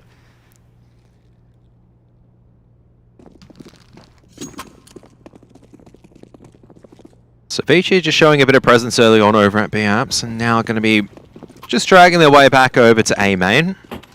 Advent, tactical genius. Known for throwing smokes A and going A. I'll have to see if he's known for throwing smokes A, but then going B.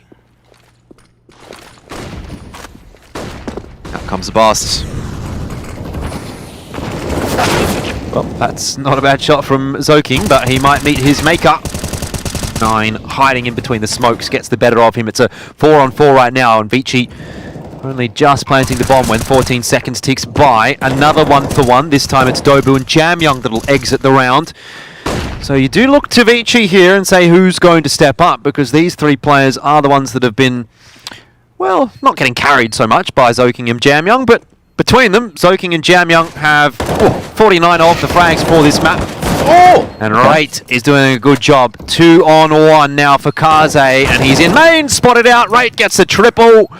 Kaze won't be able to salvage it this time for Vici, and Tiger have won their first round on the CT side. Okay. Well, second round, they took the pistol. Oh, that's right. They had actually a 10-5. I thought it was a 9-6. Yeah. So, First gun round. And a relatively solid retake, which I was a little worried about initially for how long they were taking to get into sight, but then Ray just farmed his way up con. And now from here they need to stack on a few more, because Vici have worked up that beautiful looking economy, as well as a hefty 6-round lead. So from here, we do see Tiger going for an aggressive play. 2 men peeking a main, and going to hunt for some more map control as well, edging forward. The rest of Vici over towards B. 4 players in that position. Orman might try to sell a fake. Vici throwing some smokes. Advent now just trying to sell said fake. Molly in a perfect position, and through the smoke finds Cabal standing on the van. In comes the split towards A, but Tiger still have players here. But for how long? Oh no, Coolest was out in the open. His barrel spotted as well. This is not good for Tiger. The economy going to take a huge hit now, as 9 as well, I believe, might have been spotted jumping up onto the bin. Everything going wrong for the Mongolians. Yeah, pretty much locked out of this round. Just the picks working in the favour of Vici just across the board. I mean, Advent starting off, cherry on the cake, right? Getting a kill straight through smoke grenade. I don't even know if it was actually a silenced M4, but Cabal traced back. Deleted. Zoking. Of course he's going to clear this, but it just reacts a little bit too late. And 9 just upgrading to the AK. CT relatively secure. Jam Young knows that Murder Hole. There's a reason why they call it that. He's still going to persist to go through it. And he's been murdered. I don't know if it's in cold blood or not, but... Ooh, okay, over there, Kaze. He's still here and hunting around the corner, but there you have it. Both the Tiger players will survive in the end. Warning sign sent with the HE. But warning sign might just be a little bit too late because Tiger still trailed by 7. Vici 2 rounds away from making Mirage look like they've been putting in a lot of work. The scoreline certainly suggests that. Out towards mid now, faster approach. Maybe a B-split on the cards with these positions. Seems to be the case, but 9 is back early. Jam Young tries to follow, but Rate is hidden in that smoke. And now the split turns to a one-pronged approach. Cabal needs to use as much util as he can. Flash out. Rate as well, drawing a lot of attention over towards short. Cabal makes this look easy. Kaze left fast alive. And it's a perfect round from Tiger. Just what they needed to make a comeback happen. You're right, Mac, but what they also need is a few more of those rounds because every single time we've seen it kind of go 1-1-1-1-1, and end of the day, Vici's only got to get 2 more. Tiger still needs a bunch just to equalise. The money's not quite built up either for that CT side, so Vici still in a really good spot here, and it's nice from Tiger, but is it nice enough? I think the answer there is no, at least for now.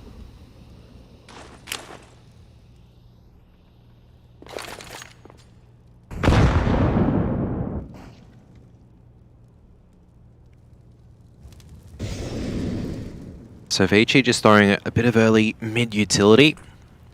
Tiger just soft containing it for now. Not really actively contesting it, but Dobu close ladder alongside with 9.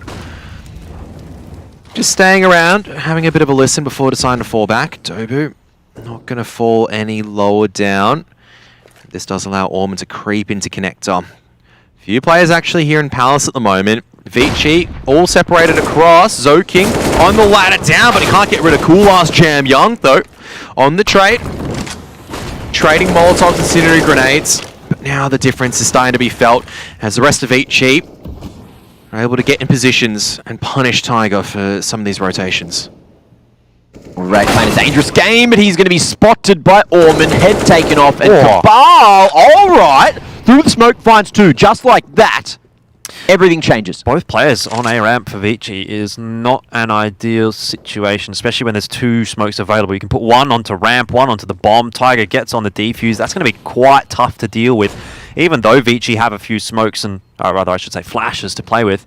The other issue is it's Jam Young that's going to be peeking off the Advent flash, and he's only got 8 HP. So here we go. Can he hit the shot? Oh, yes! He can indeed, and I think that actually might have... No, never mind. It doesn't even matter.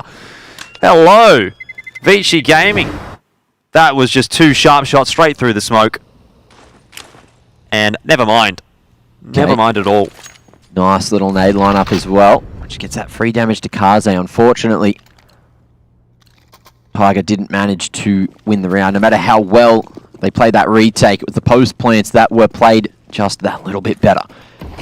And now, Vici again going to throw some mid-utility, however, finding a whole lot of success over towards the A site, and again they're going to go that way. 9 falls early, getting aggressive into Palace. Last-ditch efforts being shut down early, and this could just be the 16-8 affair. Yeah, I have to agree with you, Mac. I think Vici's just a little bit too good here on Mirage. They seem to have their protocols down quite nicely. You saw how easy it was for Advent and Jam Young to get those kills through the smoke. Just as an example, they knew exactly where the bomb was planted. It's those kinds of things that make you feel pretty comfortable on a map, I'd say. 5-on-4. Not a whole lot of util on the CT side to hold Vici back. Just the one smoke for for Rate rather. He's pushing up mid, so it's unlikely to be all that useful. Coolest not really in the position to make great usage of that flashbang either. So Vici has all the tools that they really need, plus a numbers advantage, and they'll work their way into the A bomb site. So King takes a couple of heads off. He's not quite at the 30 bomb for Mirage, and he got it on Inferno. Might well be able to grab one of these 2 final kills to just tip it over the line, and he will be able to. There you go, 30 frags for Zoking back-to-back, and Vici Gaming will win the upper bracket final in DreamHack Masters Winter 2-1 over Tiger and book their ticket into the grand final.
All hail the king, and his name is Zoking, the leading frontman for Vici Gaming. He was just putting up numbers throughout that series, and it was a bit too much for Tiger to deal with. Vici Gaming securing the 2-1 victory today and marking their place in that grand final. A somber affair in the Tiger camp, although they can say they've done pretty well to get to that point by beating Tyloo in round 1. that'll be a rematch that we eagerly look forward to in the lower bracket final. Of course, still a few days before we get there, but I've got Mac and Karath here to help me break down that last game. And geez, what is there to say? But Zoking plus Jam Young equals easy peasy lemon squeezy. Yeah, seems to be the case, especially on Mirage. And I mentioned it going into Mirage, Vici putting in many reps on that, and it looks like they've even refined that practice so much more. However, Tiger did look a bit shaky, so it really begs the question, maybe if we went to a different map, there's a chance we could have had a different resolution. But in the end, Vici 2 and the reverse sweep, and that's exactly what a championship team does. Championship. I don't know where that's coming from. Can I rattle off some numbers for you here, Kev? Yeah. 1.73 rating for Zoking. He was 80 and 46 for the series, ADR of 113 over the 3 maps, and a KAST cast score of 80%. So he was definitely putting in work. Also, the top-rated player for DreamHack Masters Winter so far, 1.71 overall for the 5 maps that Pretty absurd Vici when you has think played. about it. That's actually absurd, considering they even dropped Train, right? He still had a positive rating there. I think looking at Mirage in particular there, right? Tiger didn't really look inspired on that T side a lot. It was a couple of individual players that got him a few rounds, got them firing up. I think that was Coolast, obviously the performer there, but no one else really backed him up. A couple of nice ones from Rate, but 9 kind of going missing the series. Doble and Cabal, the experienced ones. Like outside of 1 or 2 rounds, it's like, well, there wasn't really any impact there. Yeah. I have to agree. It was really hard for everyone on Tiger, it seemed. You mentioned it. I feel like Cabal just wasn't really here for this series, even though the other day he was popping off. So maybe he is one of the key pieces of the puzzle. Yes, Dobu, Coolest, and Rate were really starting to fire up, but even 9 had some very good glimpses, especially over on Inferno. I felt like we didn't get to see enough from him here on Mirage, though. So maybe, just everyone wasn't ready for Vici, but still, they've got another chance in the lower bracket. So maybe even a Tiger and Tyloo rematch could be a very interesting affair. Yeah, definitely a little bit missing in this upper bracket final for Tiger compared to what we got to see from them on day 1. But you are right, Mac. I think we probably will be getting a rematch between Tiger and Tyloo, and I would very much look forward to that. I think like today is a bit more indicative of getting a little bit off the Tiger hype train, is what happens when the initial strats get exposed and where's the depth afterwards. That was my question. So when a team does push them hard enough, where can they go? And the question is, they are found wanting quite a bit. I didn't see the same kind of tactical depth that we expected on Train. So Train was really good, don't get me wrong, but it does look like they haven't got that same level of strategy out just yet for the rest of the maps, and that's going to be a big concern when you do get to the best of 3 series, when you need to grind it out, as well as consistency, right? You can't just have 1 or 2 players playing well during, out of 3 maps, play well for 2 maps and go missing for 1, because eventually something is going to go missing. That was a criticism we levied at Vici Gaming before, right? And I think it's fair to levy that over at Tiger as well. Yeah, well, on top of that, I feel like it's just those mid-round calls, the Mongolian aggression. It certainly worked for them earlier on Train, and then, making it work occasionally on Inferno, but of course Vici just ran away with that one. And then you could see the aggression kind of hurt them, Tiger, as we moved into Mirage, because they were trying to play their own game, they were trying to make these strats work and force into it rather than just playing patient, slowing things down, and maybe finding a couple of holes in the defense of Vici, especially in the first half. If they had a better first half as well, then there's a chance we'd still be in the game, we'd have a closer affair, we'd have a situation where there's more chances to take on Vici, but unfortunately they got a bit ahead of themselves, and now here we are. Now here we are indeed. Well, look, that might be a matchup we'll get to see again in the grand final. Only there, Vici's going to have the 1 map advantage, which is going to be a bit much to... I'll be very bold and kind of say I think it's going to be Vici versus Tyler in the grand final. I know obviously we're skipping a couple of steps there, and it's something which sounds pretty obvious, but I just don't think there's actually enough in the tank for Tiger to kind of shock and awe Tyloo and one more time. You might be right. You might be I think it's like the first upset, there's a bit of a context around the second upset. I feel like it's much more difficult because Tyloo, they're just the team. You can see it in their faces afterwards. They don't like losing. It might not even be Tyloo. Could be Invictus. As unlikely as that is to say, I don't believe myself saying those words. But hey, we're not quite there at that point. We'll have a look back at today's results to give you a bit of an idea of what happened. There was a big upset. Order got the win over Renegades in Oceania. And we were kind of hoping that Tiger would be able to do the same against Vici, which did not quite end up occurring. It was close enough, but not quite good enough for Tiger. So they'll have to go back to the training regime. They'll take the day off tomorrow because they won't have to play in the lower bracket round 1. That's because it's Tyler and Invictus down there at the bottom of the table right now in Asia. And Vici, having secured their place in the grand final, as you can see, will get the 1 map advantage. It's a best of 5 final. That'll be on Sunday. So they have a couple of days off now, which is very nice. They get to watch the matches, see if, you know, maybe Tai Lu makes a big lower bracket run. They can get a lot from that, I'd say. Yeah, well, you know, just sitting back, doing a little bit of a boot camp while you can is always going to favour you. And I believe, Vici, do they have a gaming house as well? I'd say they do, yes. But I don't think that, at least Kaze's not there. I'm pretty sure Kaze's over in Malaysia still, from the discussions that we had with some of his interviews. Yeah, okay. So at least they'll be able to, you know, look at it together for the most part, maybe without Kaze, but Kaze, I'm sure, will be there in... he'll chime in. In spirit. At least he'll be there in TeamSpeak probably as well. Yeah, I was going to say he might miss a lot of the... like, how do you break these things down? Like, that's the phenomenal part for me, was when he went, I actually... Like, they communicate a little bit in English. He's got, obviously, a basic Chinese command where he can understand where he needs to go, what he needs to do. The fact that this team can actually still go that far with just a basic linguistic command... To me, that's still pretty absurd. We saw what happened with Tai Lu. It was like, you know, back in the Ben 10 and Execurate days. That was like such a weird setup, right?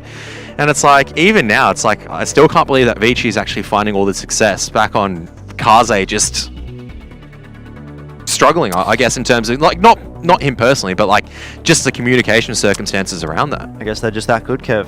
And I feel like that's Kaze being a really phenomenal individual. Like, I would say.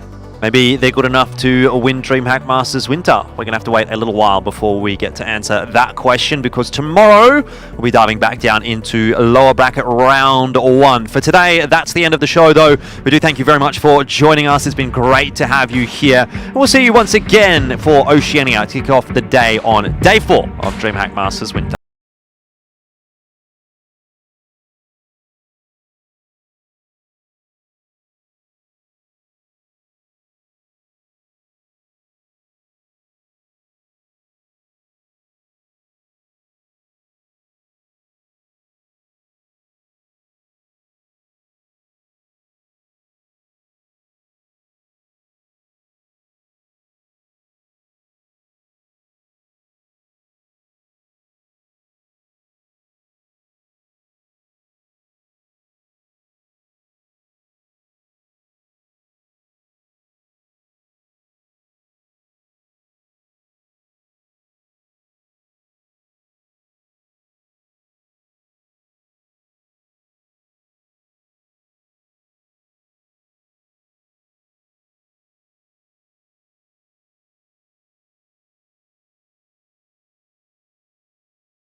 the right CPU, you can turn any game from familiar to phenomenal.